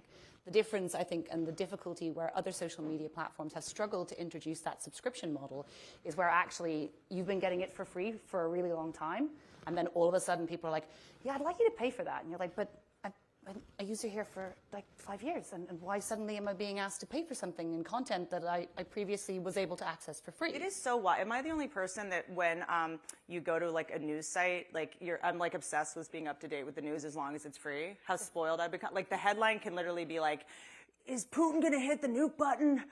And I'll be like, is he? And I'll be like, $2. For 18 years of the Wall Street Journal, get out of here with that. I'll wait till Alex Jones tweets the truth. And also, if he's going to, you'll find out. You don't need to pay the $2. Yeah, for free. Yeah, like a patriot. Like we're such brats about that now. It's true. And the other thing as well is that you end up paying for that content in different ways, even if it is free content. So one of the other big differences with OnlyFans is we don't have any advertising. So no ad revenue, no advertising stakeholders. And that means that when we make business decisions, we make them with our creators in mind rather than advertisers in mind. And we also don't track user data or monetize user data in any way. So if you're on OnlyFans and you're looking at someone's lovely feet, or you're looking at Whitney's content, or you're looking at anything else, we are not tracking my feet could go on there. How dare you? I don't know. I didn't imply that I couldn't make money off my feet. I don't know. I haven't seen them. We can do that later. That's fine. But I think it's that thing of actually, we are a very different platform by design. And the other interesting thing about OFTV, as you said, is OFTV is free. We actually spend money on OFTV as a marketing device for our creators. Can you explain OFTV? So OFTV is basically our fast channel. It's a safe for work fast channel which exists outside the OnlyFans platform. You can only be on OFTV if you have an OnlyFans account or an OnlyFans creator. But ultimately, we view it as a way to help our creators to grow their fan base, because there's less discoverability on OnlyFans than there is on lots of other platforms for a variety of safety reasons. And so we were like, okay, how do we help our creators? Let's think about actually creating a TV channel. And as I said, the difference is that's free. So that's the shop front. That helps people to grow, and we invest in that, and we invest in our creator community for that reason, and enables us to do cool things, and to partner with people like Whitney, or to create a reality TV show, which we've just licensed to Netflix, or win a national TV award, and things along those lines. It's a great place for us to play and experiment alongside our creators, right?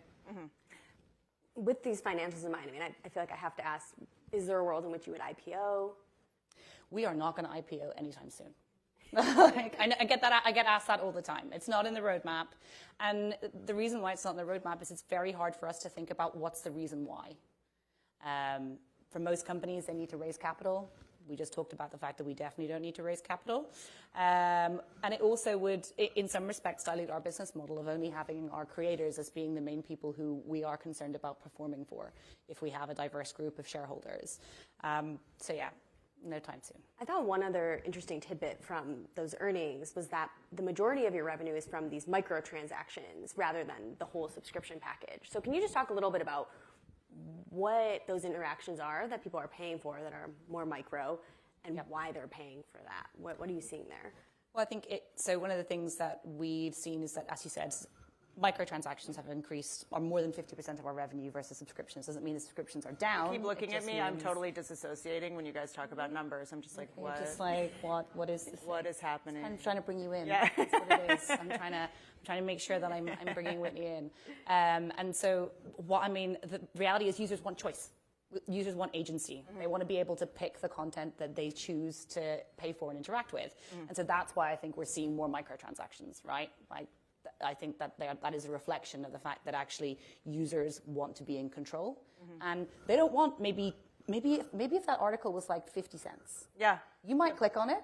You might. 25, is there a certain point? We're still not sure. Yeah. Okay, Whitney's a hard sell. But there is, for most of us, there is a point at which a price point at which we're like, oh, I might buy that one thing. Yep. But I'm not going to pay $2.99 a month forever to access this particular content. And I think as someone that tours, as a stand-up, it's really important to me to stay, kind of like in touch with what our, country and world actually looks like. I think it's really easy to get very myopic in our bubble of, New York, Los Angeles. And when you go into, really do stand-up for regular, I don't mean that in a pejorative way, people, it's really easy to lose touch. Touring is really important to me. It's one of the few places we can really go for it. And I think, touring is stronger than ever because people are like, I just know all this is censored. I know I'm not seeing certain things. They want to go to a comedy show and hear something that they can't hear anywhere else. It's like, in times where HR is breathing down everybody's neck at their job, like comedy, it has tension again. There's, something really taboo about the energy. And fans are not going to come see you unless they feel like you are, emotionally connecting to them in some way. They can see you for free whenever they want. They'll see, Whitney Cummings is in Orlando. Like, I just watched her podcast today. I watched her YouTube videos. Like, why am I going to go pay $60? So if you're going to get someone to actually take that next step to get a babysitter, to, pay for the 2-drink minimum and to organize that kind of stuff, they really have to feel connected to you. And I think creators, we all understand there has to be some kind of personal connection because people have so many choices right now. And if they don't feel that connection to you, and if they don't want to support your success, I'm just going to say it. I know this is going to get me in trouble, but when you see what just happened with Jennifer Lopez, like TikTok, the people on TikTok basically said, we don't like what you're doing with your money.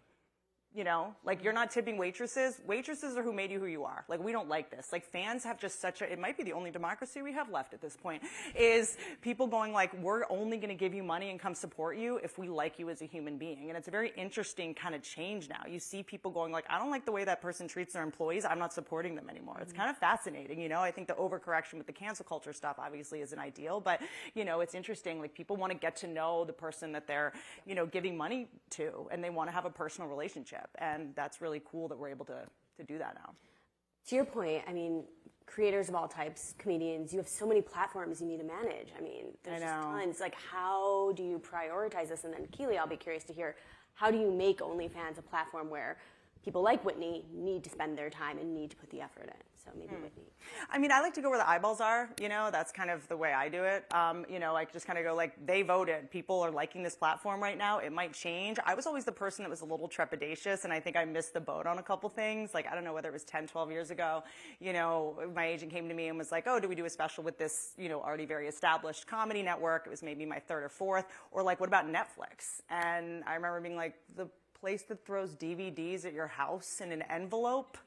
Like, that doesn't seem like a good business decision. Cut to, it's Netflix, So I made a couple mistakes being trepidatious, so now I'm just all in. Like, I just go, if, like, you have this many fans, you guys must be doing something right. I want the fans to have a good experience. Like, I'm just gonna, jump. I've, made some mistakes with it. I put a lot of time into Vine, had a couple shows at Quibi, but like, you just go for it, it's like anything. Like, we're in the business of risk right now, and we just like take risks. And I think you just like, go where the people are. And then also just engaging with them. People are so against negative comments these days, or comment sections and stuff, and things that's toxic. I just like take what I like and leave the rest. And I go like, no, like, what do you guys think about this? People really miss the opportunity to get feedback from fans. There's a lot of crazy people on there. Like, the fentanyl crisis is very real if you look at my YouTube comments, but like, you can get people going like, I love being on OnlyFans because of this. I love Patreon because of this. I love this because of this. And, I think that's the best way, let the audience tell you where they enjoy consuming what you do. Yeah, and I think you said how do we encourage creators to come to OnlyFans? It's by creating an environment which fosters that. It's by creating an environment which enables creators to be themselves and to be authentic to their brand and to connect with their fan base in that way. But I don't think we're ever going to have people who are just on OnlyFans. That's right. That's the big, and there's no going to be exclusivity deals. That's what I love the most about it is like, I get to do things other places. In comics, like we all want to be on, NBC and Peacock and CBS and Netflix and Hulu. You guys are all here. I want to name all of them, so you'll give me a job. Be nice to Whitney. But yeah, I love you. I'm available. I'll say whatever you want me to say.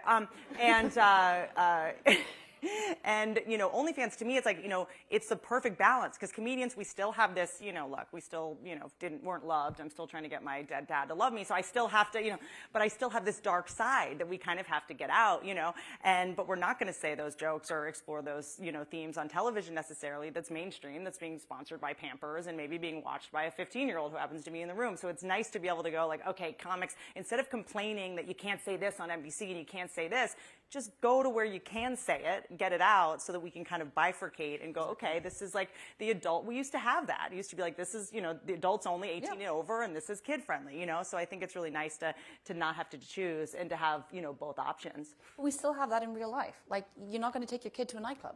Right. Well, I mean, you might, but you might get in trouble for it. But, but it's, there are places in the universe which are grown-up places, and places for grown-ups to go and do grown-up things, and we are one of those platforms online. And there's also things you might not, again, the self-censorship. There's things I don't want to necessarily do in a Netflix special, and there's a time turnaround. So the way that, stand-up specials used to work is you would work 2 years on this hour, and then you would, put it out, and people would watch it. But now there's so much access to comedy. Like, if you want to talk about something, and, Netflix is like, oh, great, your special is in 8 months. You're like, this joke is going to be stale by then, by the amount of, like, memes that are out there and jokes and tweets, so OnlyFans, I was like, can I shoot a special and air it in like 2 weeks? They're like, yeah, I don't see why not. And then I was like, because for certain networks, they have to be 60 minutes to qualify for an Emmy, and it was like, but sometimes you're like, this is about 45 minutes. You know what I mean? Can I do, they were like, yeah, we don't care what time length it was. So it was just, there was so much freedom in it.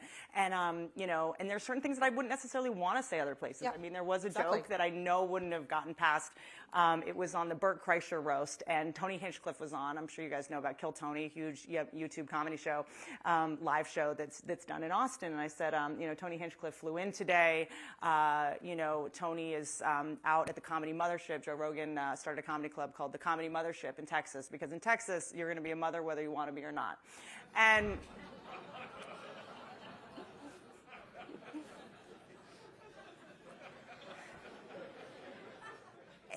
And I don't think I even would have wanted to do it on another network. Do you know what I mean? Because it's not worth it in a lot of ways. And I think that like the context of it made it so like, okay, let's do that joke here. It's a joke I want to make, but not one I would want to do on another network, and not something I would want someone to watch my library on Netflix in 5 years and see that, because, we won't have a country in 5 years. What a place to end. What? We can't end on that. We can't end on that. We have cannot to end on end. that. Sorry. More Pete Whitney. We can't leave people with that. Thank you both. This was Thanks. great. Thanks, everyone. Thanks so much. Thank you.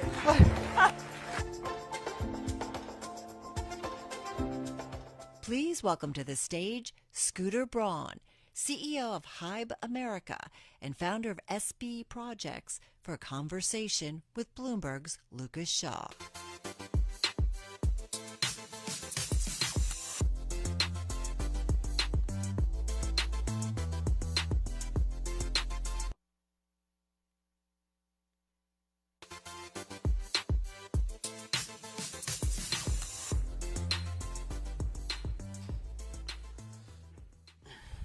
Thanks for coming. Thanks for having me. Did I hear that did you come last night, or did someone just see you roving around? Oh, it definitely wasn't me. Okay. Yeah. It was a lookalike. A lot has happened with you in the last couple of years, and that's sort of where I want to start. Really? Yeah, just a little bit. Because there's been a lot of coverage of, okay, all your clients are firing you. Yeah. We won't touch your personal life, but I know a bunch has happened there. You sold your company. Yeah. You haven't said a ton about it, and I'm curious, what is your take? Did a bunch of your clients fire you in the span of a couple of months, or what happened with all Ariana? 43 fired me on the exact same day. Yeah, no. What happened with Ariana, with Justin, with? Listen, I actually, a year after it happened, for contractual reasons, I wasn't allowed to say certain things. But I wrote something called 23 Years. I posted on social media. It was my own words. And I kind of explained why I made a decision to not manage musicians after 23 years. And that had actually happened about a year earlier. But, you know, we're running a big company and there's things that we needed to handle. So I didn't feel like it was the right time. And simply, 23 years of my life, from 19 years old to into my 40s, I only knew being a music manager. 24/7, 7 days a week, every vacation, every holiday, I was on call. And I wasn't on call to one big artist, I was on call to a lot of big artists. And for a large part of my life, I really loved it. But then I had 3 kids, and I went through a divorce. And anyone who's been through a divorce with children knows that is not an easy situation.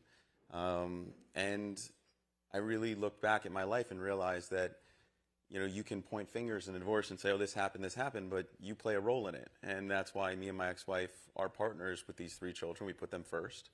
And my role was I wasn't present. I was a manager 24/7. And even though I was home, I wasn't being there the way I should, and it led to a divorce. And I realized I might have lost the marriage. I wasn't going to lose my kids. And I decided that I wanted to step away from it and focus on other things. And now I have 3 of the best clients in the world, and that's my focus. But then, yeah, there was a lot of noise because no one actually thought you would want to step away from that. But how did you communicate that to the clients that you were working with? Well, one of them, I wrote about this, one of them approached me and said, hey, I think I want to try something new. And at first I was kind of hurt because we'd been through so much together. But then I realized I was already heading in this direction for the last couple of years anyway. And I think you make plans, and then the universe kind of shows you what you need. And I realized it was actually a gift, and it wasn't about one client, it was about all. So I started picking up the phone and having the conversations, and some went well. Some took a couple more conversations. But I'm grateful for all those years. I lived a very unique life doing that. I was a part of the journeys of some of the most successful and incredibly talented people in the world. And now I get to root for them in a different capacity. How does the relationship, like, take someone like Bieber, you take him from nothing, you guys do the whole ride up together. Like, how does that relationship work now? Root for each other. I mean, you get to a point where you just say, we built this legacy alongside each other, and now he's a father. He has an opportunity to continue doing, you know, the things he loves to do, and I'm going to be rooting for him for the rest of his career. So Hybe bought your company about 3 years ago. We had we had Bang here last year. A lot of people, I think, thought you would have left by now. So did our chairman.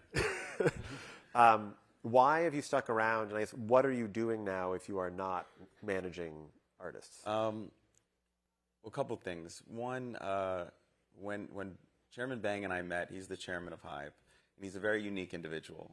This is someone who was one of the biggest music producers in all of Asia, and at the height of his career in Asia, he came to the United States to have meetings with A&Rs and presidents of labels here to discuss his ideas.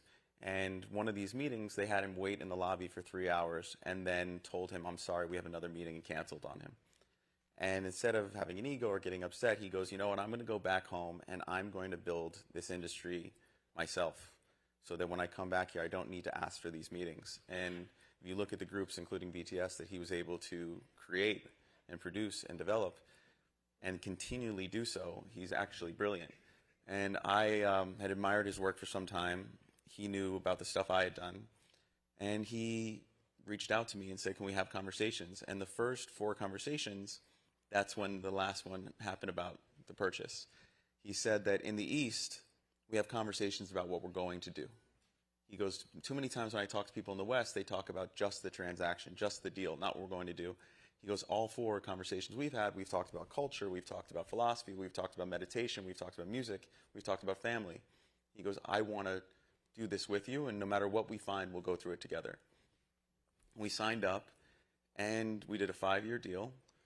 And the reason I'm still here, because you're right, and those deals usually vest out at a certain point, and my deal was pretty much up front. I gave my word, and I really enjoy him. I think he's a visionary, and I think your word should mean more than just the deal that you do on paper. And I told him I'd be there for 5 years, and I'm going to do that. And the exciting part is we've developed such a relationship that now we're talking about extending that and being there longer. And I'm looking forward to it. And is that being focused, like, are you, because you're the CEO of Hype America, right? How much of your time are you spending on taking big Korean acts and bringing them here or bringing them around the world? And how much of it are you spending on developing acts here that have nothing to do with Korea? It's about 50-50. And also, you know, if you look at our strategy, we purchased QC, which is, you know, the biggest independent hip-hop label in the country. We had Big Machine from Ithaca when we brought it over. So we're going to, you know, go out and find other companies that make sense for us and other assets that make sense. We also launched Hype 2.0, which allows us to create a distribution system for independent labels because of our distribution deal with Universal, a 10-year deal that puts us in a unique position. And then, you know, you look at Weverse, which is our large platform for fan engagement, for superfans, which is the biggest in the world and the biggest in Asia. A lot of people don't realize this, but 30% of our revenue is actually from North America. So, you know, now we've introduced Ariana Grande to that platform. We introduced Kid Laroi this week. You know, you're starting to see a lot of, you know, acts from the West joining, and it makes sense because you see acts from the East coming here, and they're selling out arenas day one, and everyone's asking why, and it's because of that opportunity to talk directly to the fans on Weverse. Right. I'm curious, setting aside Weverse, like, so the last decade plus, I feel like a lot of people were finding artists on YouTube, then they're finding artists on TikTok. Where do you, or where do people you work with discover new artists right now? So I can give the nice answer, you know, but I'm going to give the real answer. You know, when we're talking to people, there's still A&Rs, there's still scouts. They're going out there and they're finding stuff. There's still people looking on TikTok and on YouTube, and you might see something, and you know, part of it is, you know, true development. You know, like we just did with our group Cat's Eye, which we developed them. We did a show on Netflix, and now we've launched them. But the thing I'm most excited about is what's to come. And the reason I say that is I'm 43 years old. When I found Justin, I was 24, about to be 25. I was native to technology that was around at that time. I was a young guy. I understood what my peers wanted. I understood what was missing in the marketplace, and I understood how to use the social media in a way that made sense to my peers. So, for example, Twitter at the time was just celebrities talking to other celebrities on the suggested user list. And I was like, well, this feels very voyeuristic. You know, I don't want to just watch someone talk to someone else. I want to engage. And Justin was the first person to cross 1 million followers on Twitter that wasn't on the suggested user list because we actually engaged with the fans. We created fan groups like Belieber Babes and Bieber Army and all these, you know, the names are amazing. I know. You guys can giggle. It's okay. And actually, a lot of the people who ran those accounts are now executives in the music industry. Jackie Augustus is a very big executive, and she used to run Bieber Army back in the day. Right. And when she was like 16. So what I'm waiting for is that next kid who's in their 20s or even a teenager who understands, who's native to that technology and realizes how to use that, the AI that's coming, all the different things, in a way that myself and Bang and my peers just don't. Because it is a youth-driven industry. So when I meet people or they're young artists and they go, hey, what do you think I should do? My response is usually, stop worrying about getting to people like me. You have all the resources to get to the audience directly and your peers. Develop with them. So when you say, how do we do it? It's going to be self-discovery. I just don't know how the next generation is going to do it. Because for my dad, it was vinyl. You know, for me, it was mixtapes. For someone else, who knows? Right. Do you, as a result of that, do you feel the balance of power in the music industry has shifted more to the artist than when you started? 100%. I think it's shifted to the artist, but there'll always need to be those teams or people that give their all and their heart alongside the artist to develop talent, to understand the marketplace. And, you know, that's what's exciting. Because it kind of like where I am in my life, I've never been so uncertain about what's going to happen in my life in the next 5 years, but I've never felt so at ease with being uncertain. And I think the industry is in a very similar place. Right. Well, I would imagine a lot of money helps with that.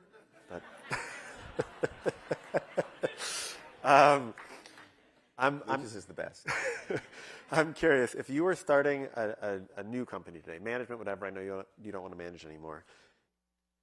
Who is an artist out there, like, if you could just pick one and I'm going to build around you, who would you pick? I don't know, because I haven't really been in that space of, like, you know, finding the next one. Well,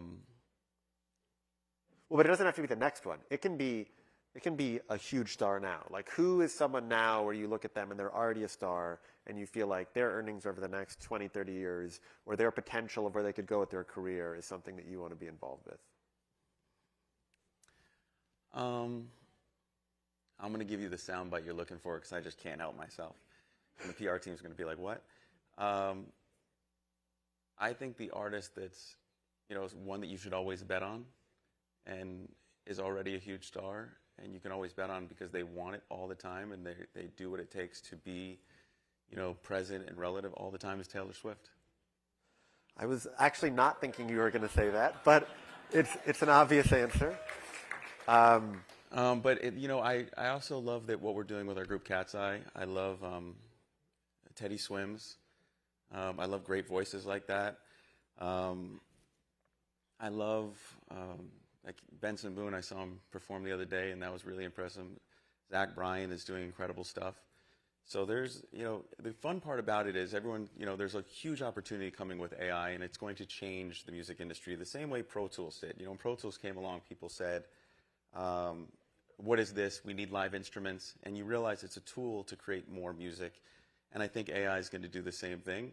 But there's always going to be a need for both human emotion and human error. You know, if we want to watch the greatest chess, you know, players in the world, we'd watch two supercomputers play chess, but we want to watch humans play chess because we want to find that one mistake or that one thing that goes wrong. Same thing that we have with sports. You know, we remember the great moments, but we also remember the fumbles. I'm a Jets fan. I remember lots of them. But you're probably happy that the coach is fired. No, I'm not happy until we win. And I've been waiting a long time. I can't let you get off the Taylor hook that easy. I have to ask one question about it. There was a documentary that came out about you and her this summer. I was unfortunately interviewed for it. Did you watch it? I watched it recently, actually, like put up that I watched it.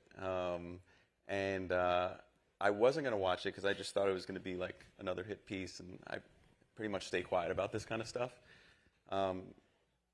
And my dad called me and my mom, and they were like, we just watched it. We think you should watch it. So I did. And what did you think of it? I thought you were incredibly handsome. Is there? I think it's 5 years later. I think it's time to move on. Yeah. And there was a lot of things that were misrepresented. I think that it's important in any kind of conflict that people actually communicate directly with each other. I think doing it out on social media and in front of the whole world is not the place. And I think when people actually take the time to stand in front of each other and have a conversation, usually find out the monster is not real. And that hasn't happened in That has not happened, but I also think that's very relative to the entire world right now. And I think if people take the time to have conversations with each other and speak to each other and ask each other where they really stand and understand each other's cultures, we'd be in a lot better place. And I just need to say this personally, because I'm wearing this pin right now. I think everything we're seeing all around the world, we have a responsibility here in America to have conversations with each other. If we want peace in other places, it starts with us here because we have the actually ability to do so.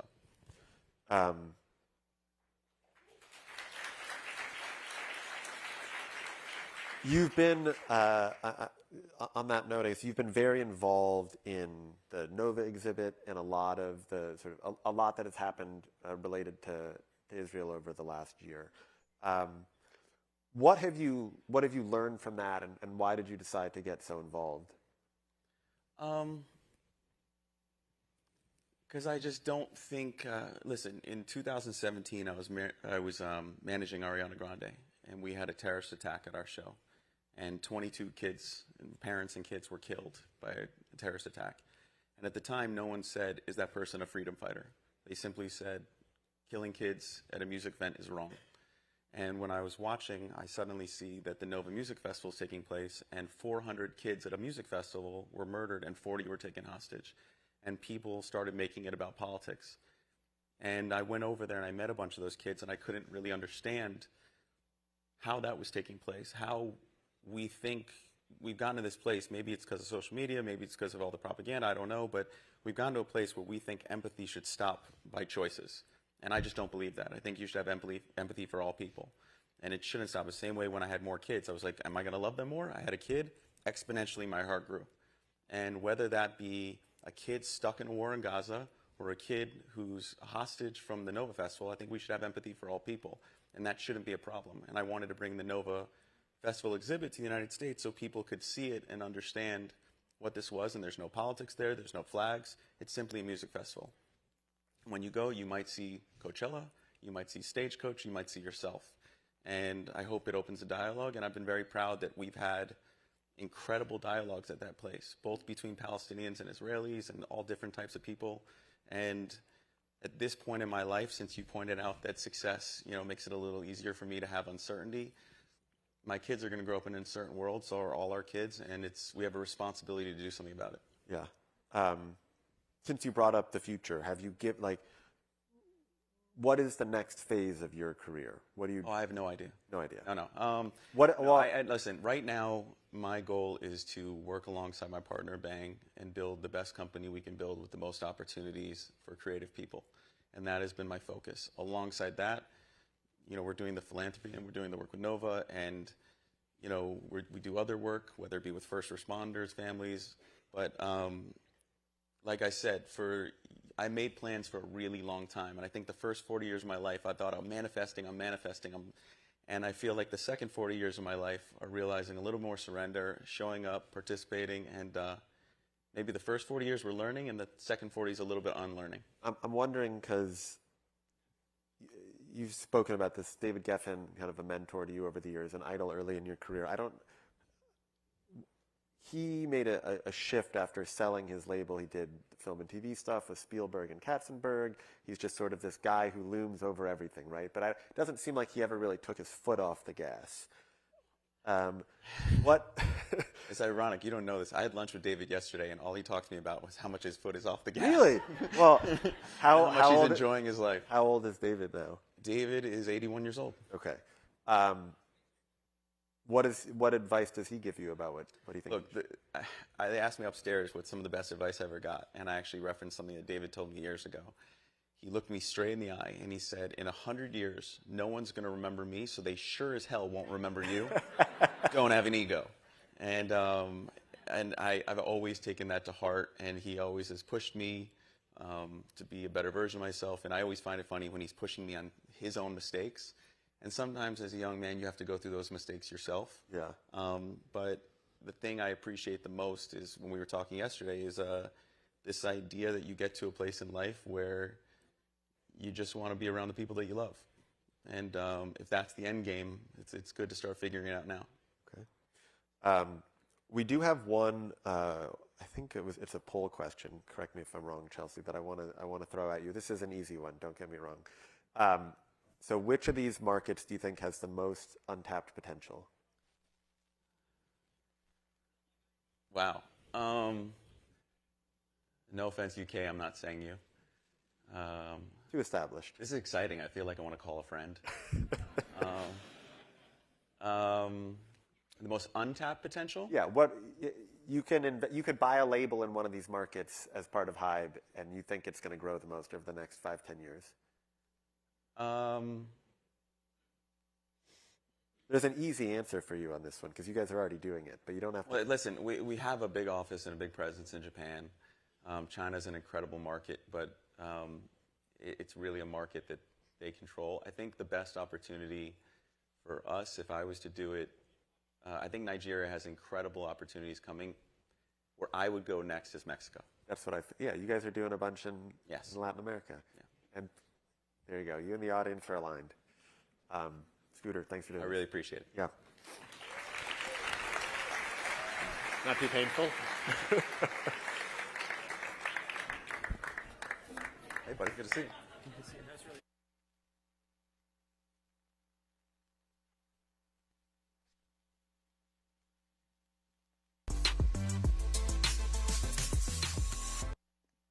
Please welcome to the stage filmmakers Matt O'Neill and Perry Peltz, alongside father and advocate John DeMay, for a conversation with Bloomberg's Olivia Carville.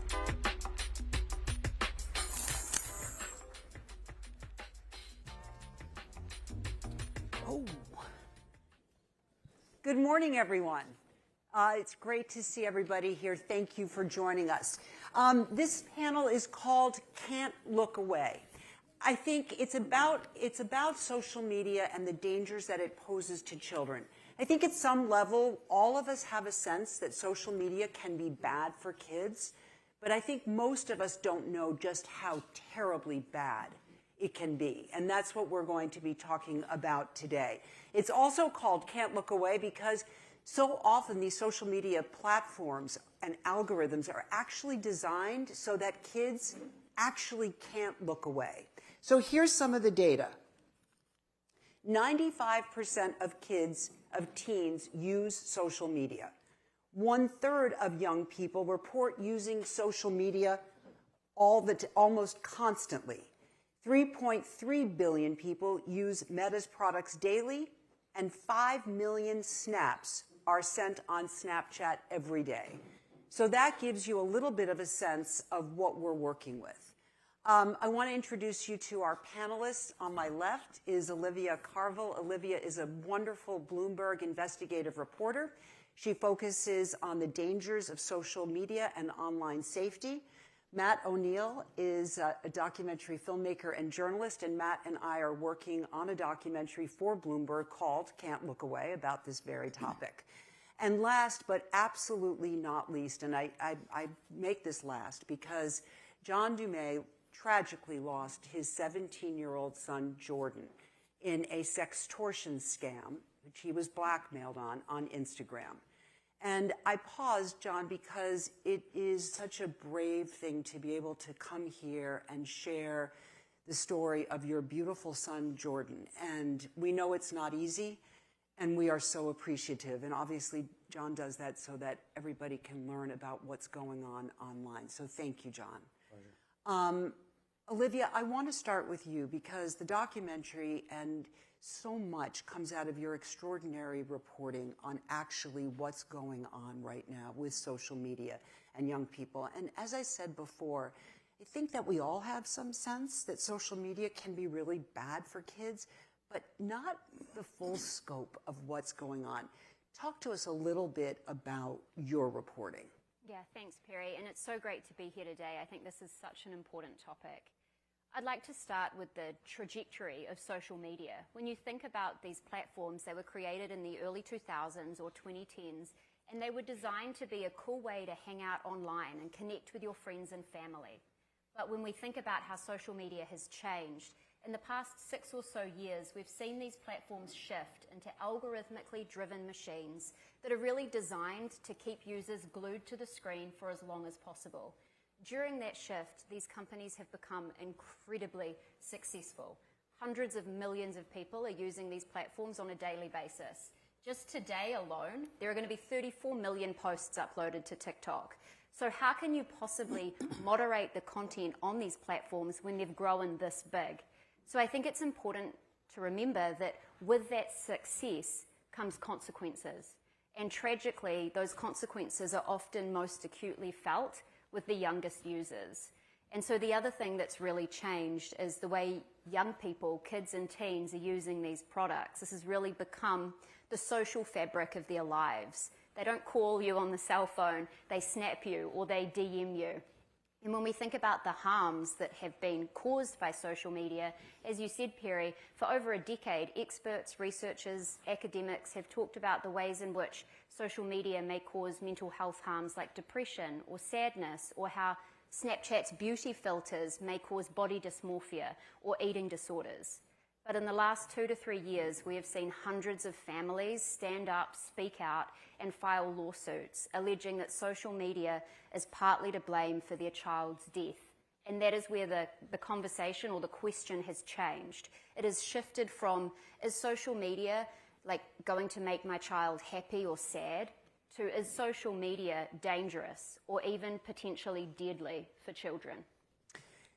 Unfortunately, when we use the word deadly, that's what happened to John, to your beautiful son. And I say that because he was extraordinary. And you'll have an opportunity to talk about him in a second. I want to run a short clip from Can't Look Away so that you can get a sense of what happened to Jordan DeMay.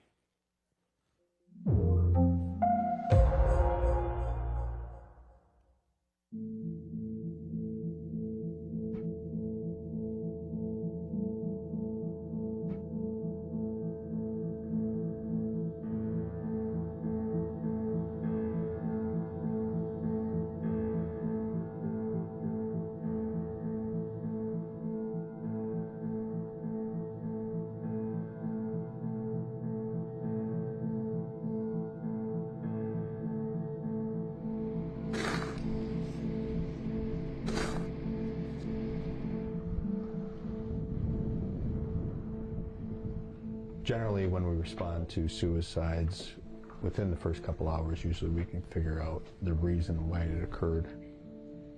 But in this particular case, the obvious answers were not present. You got someone like Jordan DeMay, the former prom king, the football star, the basketball star, and you wonder, how can this happen to someone? When you start reading these transcripts and looking at the interaction between the suspect and Jordan from Instagram, I mean, I guess you can see why. Jordan thought he was talking to a girl by the name of Danny Roberts, and it wasn't until the extortion started that he then realized that who he thought he was talking to was not reality. It's just kind of like a banter back and forth. And then eventually they disclose that they want to trade some pictures. So at the point that Jordan had sent some naked images of himself, a suspect account came back with this statement: I have screenshotted all your followers and tags and can send this nudes to everyone, and also send your nudes to your family and friends until it goes viral, ... All you have to do is to cooperate with me and I won't expose you. Are you going to cooperate with me? Just pay me right now. They don't want to give that victim time to think. They're going to put that pressure on until they comply. Jordan responded with, I'm killing myself right now because of you. The perpetrator says, good, do that fast, or I'll make you do it. I swear to God. I mean, once this starts, it just doesn't slow down. That's the scary part of this whole thing. It was roughly 6 hours from the time of initial contact to the point where Jordan had killed himself. There's a lot of things that went wrong that night, but ultimately Instagram is the reason it happened. social media is the reason it happened.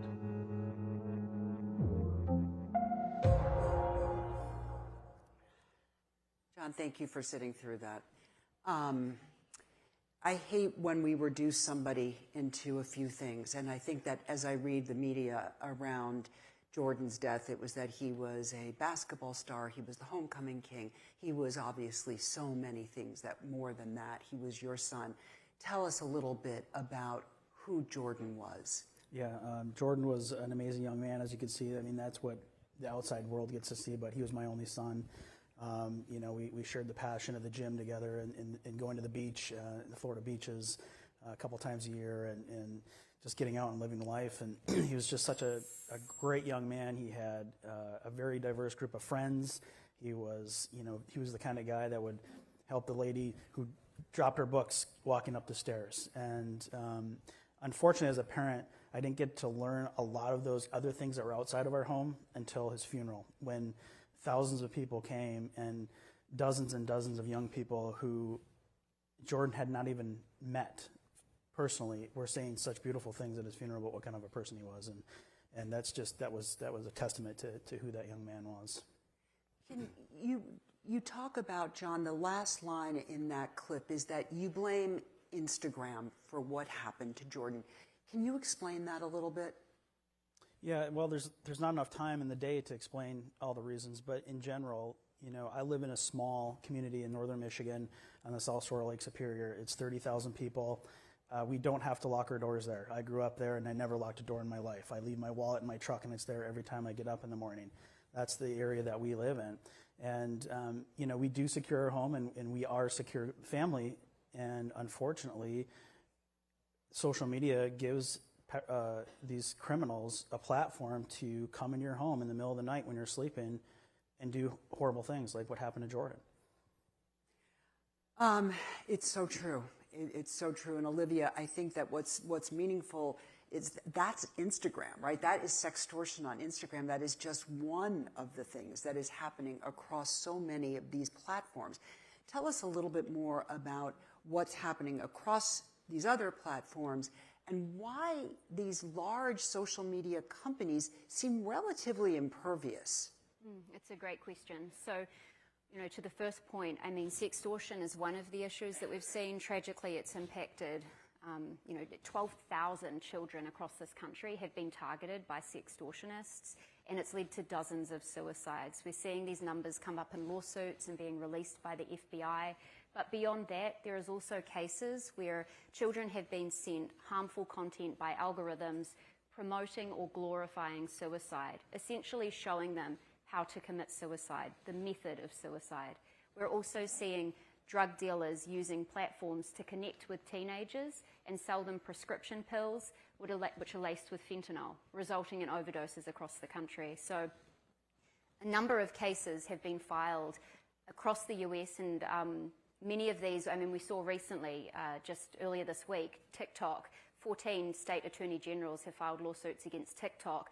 But a few months ago, you saw 42 state attorney generals sue Meta. We've also seen school districts filing lawsuits against the platforms, alleging mental health harms and addiction. We also have law firms like the Social Media Victims Law Center, which I believe is representing you, John. That, you know, this law firm, they represent thousands of families across the country and hundreds of wrongful death cases. And what's different about the lawsuits that we're seeing filed today is that they're trying to sidestep or challenge Section 230 of the Communications Decency Act. And this is like a liability shield.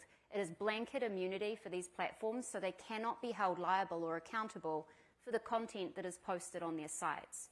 So Snapchat can't be held liable for a drug dealer posting a drug menu on its platform, for example. But what's different or unique about these cases is in order to try and get around Section 230, they're arguing this is not about the content. This is about the product themselves. This is about the design of the platforms that was defective or dangerous. And I think that Social Media Victims Law Center are really leading that charge. And if I could, I would love to take a question, Perry. You know, you and Matt have taken on this topic head on to create this film, Can't Look Away. And I'd love to know, or I'm curious, what was it that drew you to this subject matter? And why did you think that the Social Media Victims Law Center was the right vehicle to tell this story? I think to answer the back part of your question first, because there's two buckets of why this is an important opportunity from our point of view of filmmakers. And when it comes to story, the work that John's doing, the work that all of these other parents who have suffered these just incredible tragedies are doing to put themselves out in the public eye, to tell the story of their children and what they went through is really important. It's also heartbreaking and very difficult for me as a parent to watch, to understand, for you all to think about your families and loved ones.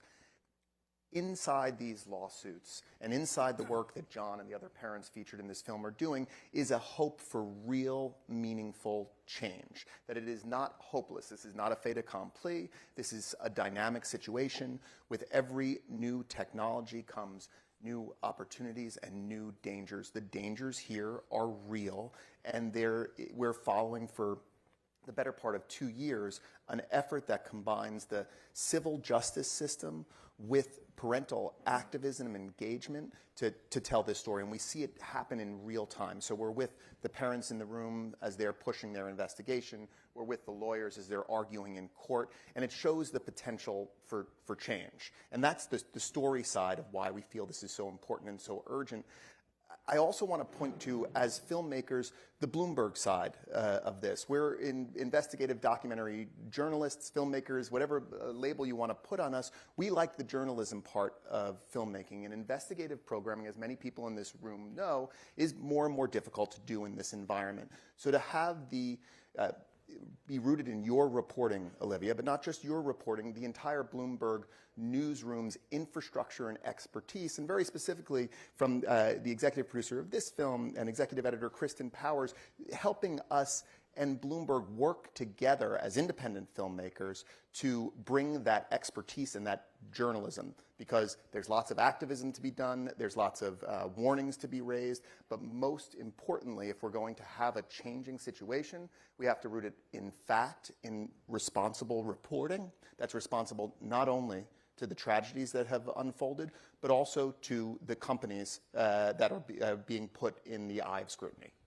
Yeah, and I would just add to that sometimes we would talk about, well, why do you need a documentary when you've got Olivia's incredible body of reporting? And the truth is, in a story as enormous as what we're talking about here, we're talking about something akin to the tobacco story, the opioid story, and now what's happening on social media. It is going to take a full-on media onslaught to educate people across the country, albeit around the world, about what's going on, because it is just that horrific and people don't understand it.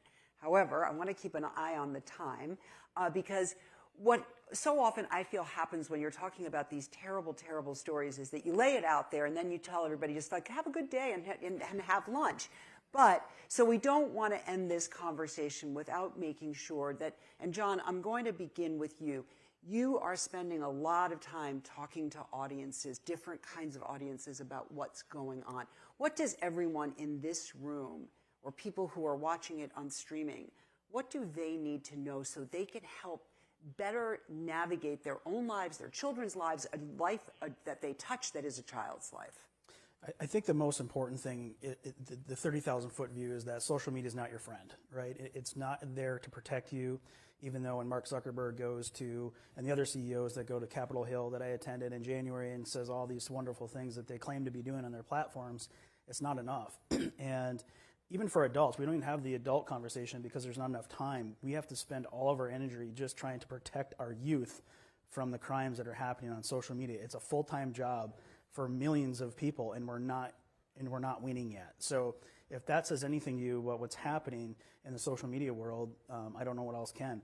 So I think that the most important thing for parents to understand is that you need to be more proactive in dealing with your children's use on social media, when they get a phone, when they go on social media, how they're using it. Are you being a good parent and watching what they're doing on their phones and reading their text messages? Because that's what needs to happen. It's very dangerous. You're giving the entire planet in the fingertips of your 14 and 12 and 13-year-old daughters. Are you okay with that? Would you let your 14-year-old daughter walk into a strip club down the street? No. Then why would you let them on social media? Because frankly, the strip club down the street is probably more protected. There's security, there's cameras, there's rules, there's guidelines. There's none of that on social media. And they're not doing what they need to do on the business end of that stick to make sure that those kids are safe. So I think that's just really important, because a lot of parents, and I'm guilty of it too, right, until this happened to me, is we kind of just sit back and like, we're doing dinner, I run a real estate company, and we're busy, and we're doing all these things, and we're all, shuffling, travel this and travel that. I don't care, go on your phone, go in your room, get out of my hair, we got to make dinner because we got to go to soccer practice, right? And we need to stop and think, and we need to slow down. And I think one thing that I learned too, that I'm hearing a lot from the federal agents and investigators that are dealing with this on a daily basis, there seems to be one common denominator a lot with these tragic stories, is that it's seclusiveness with the phones. You should not have your teenager in their bedroom at night with their phone. Every single one of these stories, there's over 24 suicides, including my son, in the last 2 years just from sextortion that was reported. So that's probably a fraction of the actual numbers. It's probably in the thousands that we don't even know about.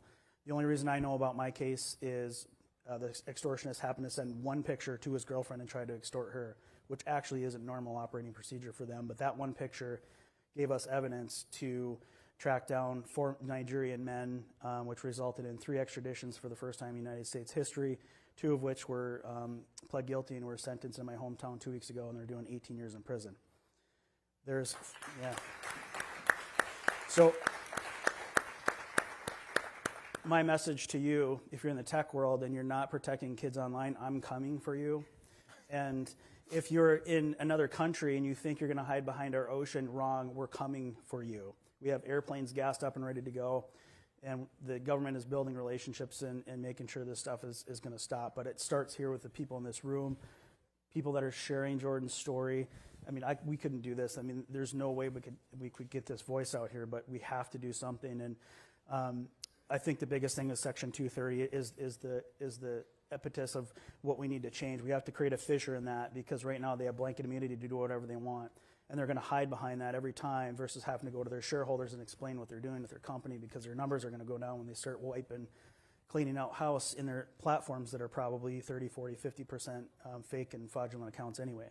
So there's a lot of that stuff going on in the back end. So I think that's the biggest thing, is we need to find a way to address Section 230. If I'm running a successful real estate company, which I have for 17 years, I don't get sued. And if I do, I walk into the court and I put my shirt and tie on and I go in there and I win, because I know I'm doing things right. Mark Zuckerberg and the other CEOs are hiding behind Section 230, and they don't want it to go away because they know if they have to do that same thing, they're not going to win. And they're going to get sued for hundreds of millions of dollars by every single parent and every single victim out there, and they will lose their business in about 30 days. John, I'm going to jump in because that ties into an audience question I think I want to make sure that we have time for. And Olivia, I'm going to ask it of you. John just mentioned the hearings, right? We've all seen those hearings where the social media platform heads are pulled down in front of Congress and questioned. There's lots of sound bites that get played on television. The question from the audience, Olivia, why do you think governments have been unable to regulate social media to further extent? I mean, there's been a lot of effort in this area. We've seen over in the EU, the Online Safety Act, or the Digital Online Safety Act, being passed to try and do just this. We're also seeing COSA and various pieces of legislation trying to be passed here, but it's difficult to get anything through Congress right now. And for so long, social media companies have operated with this kind of immunity shield. They haven't had to face any of these liability claims, and that's where all these lawsuits come into it, and that's why it's so important. So I think there have been efforts to try and regulate, but there's a lot of confusion around the best way to do that. It is a challenging conversation and question. How do you say what is a piece of content that should or shouldn't be allowed on social media? Often the defense is, should a piece of content about depression be allowed to go up online? The companies will argue that if you silence that or censor it, you're not allowing people to talk about the harms of depression or the emotions that they're feeling. But what happens if that piece of content goes to a child who is struggling, who ultimately does watch that video or look at that piece of content and take their own life? Who's to blame for that? the question comes, what role and responsibility do we want to place on these companies? And what responsibility do we want to place on lawmakers or parents, as John pointed out? And I think one of the big challenges is with all of these lawsuits that are being filed, we have no idea what the likelihood is going to be of even one of them to succeed. To be honest, it's pretty unlikely that they're going to succeed because of Section 230 of the Communications Decency Act. But what we have seen is these cases and families like John's speaking out, they have raised some uncomfortable truths that are impossible to ignore. They have changed the conversation, and they have pressured these companies to take action and actually make their products safer. We recently saw Instagram announce teen accounts, which they hadn't done up until this year, create like sleep mode for kids. So from 10 p.m. until 7 a.m. you don't get sent notifications. Isn't that something we should have had years ago? I mean, it's great that it's happening now, and it's happening because of families like John speaking out.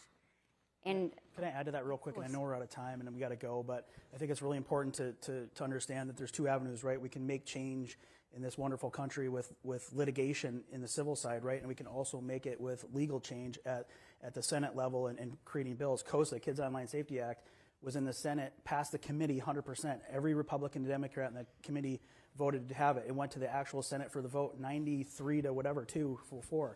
So it's very popular, but here we are stalled in the House, and it's struggling. And in COSA isn't like this super bill that's going to make a bunch of change. It's just a very decent piece of common sense legislation that's failing. And that's the problem. So going back to the civil litigation side, anybody that owns businesses in here, which I'm sure a lot of you all do, you know that as soon as you get sued for some money, guess what? Things are going to have to change, right? Immediately, you're talking to your PR people. We got to make a change. We screwed up here, or we got to adjust. We got to pivot. And that's the only thing that's going to make social media companies make those changes. And the problem is they have all the changes ready to go. The emails are out there. Their whistleblowers are out there. They're telling us it's all there. Age verification, they could do it in a minute because they have every single piece of information. They could track IP addresses. There's no reason why one IP address should be hosting 4, 5, 6, 7, 8, 10, 20, 100 different Facebook accounts at the same time. Flag it, figure it out.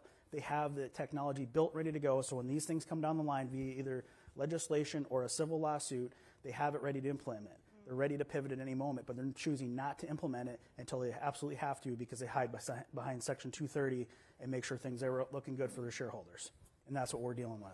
Thank you, John. Also, change doesn't happen without people like you sharing their stories. They're really difficult stories to share. That is how change begins as well. So, John DeMay, thank you so much. We really, really appreciate it.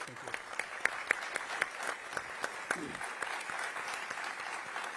I was told by one of my great mentors in life, never keep an audience from going to lunch. And I know that you have an announcement, but about lunch. Anyway, Matt, thank you for being here as well. Olivia Carville, investigative reporter for Bloomberg, thank you. And now... Thank you, Perry. So lunchtime, guys. Thank you so much for being a great audience. And you can make your way through to the hub for bites from two of LA's hottest chefs, I'm told. And we'll pick back up on the stage at 1:15 p.m. sharp with a live version of Hot Ones. Thank you. That's what an investigative reporter does.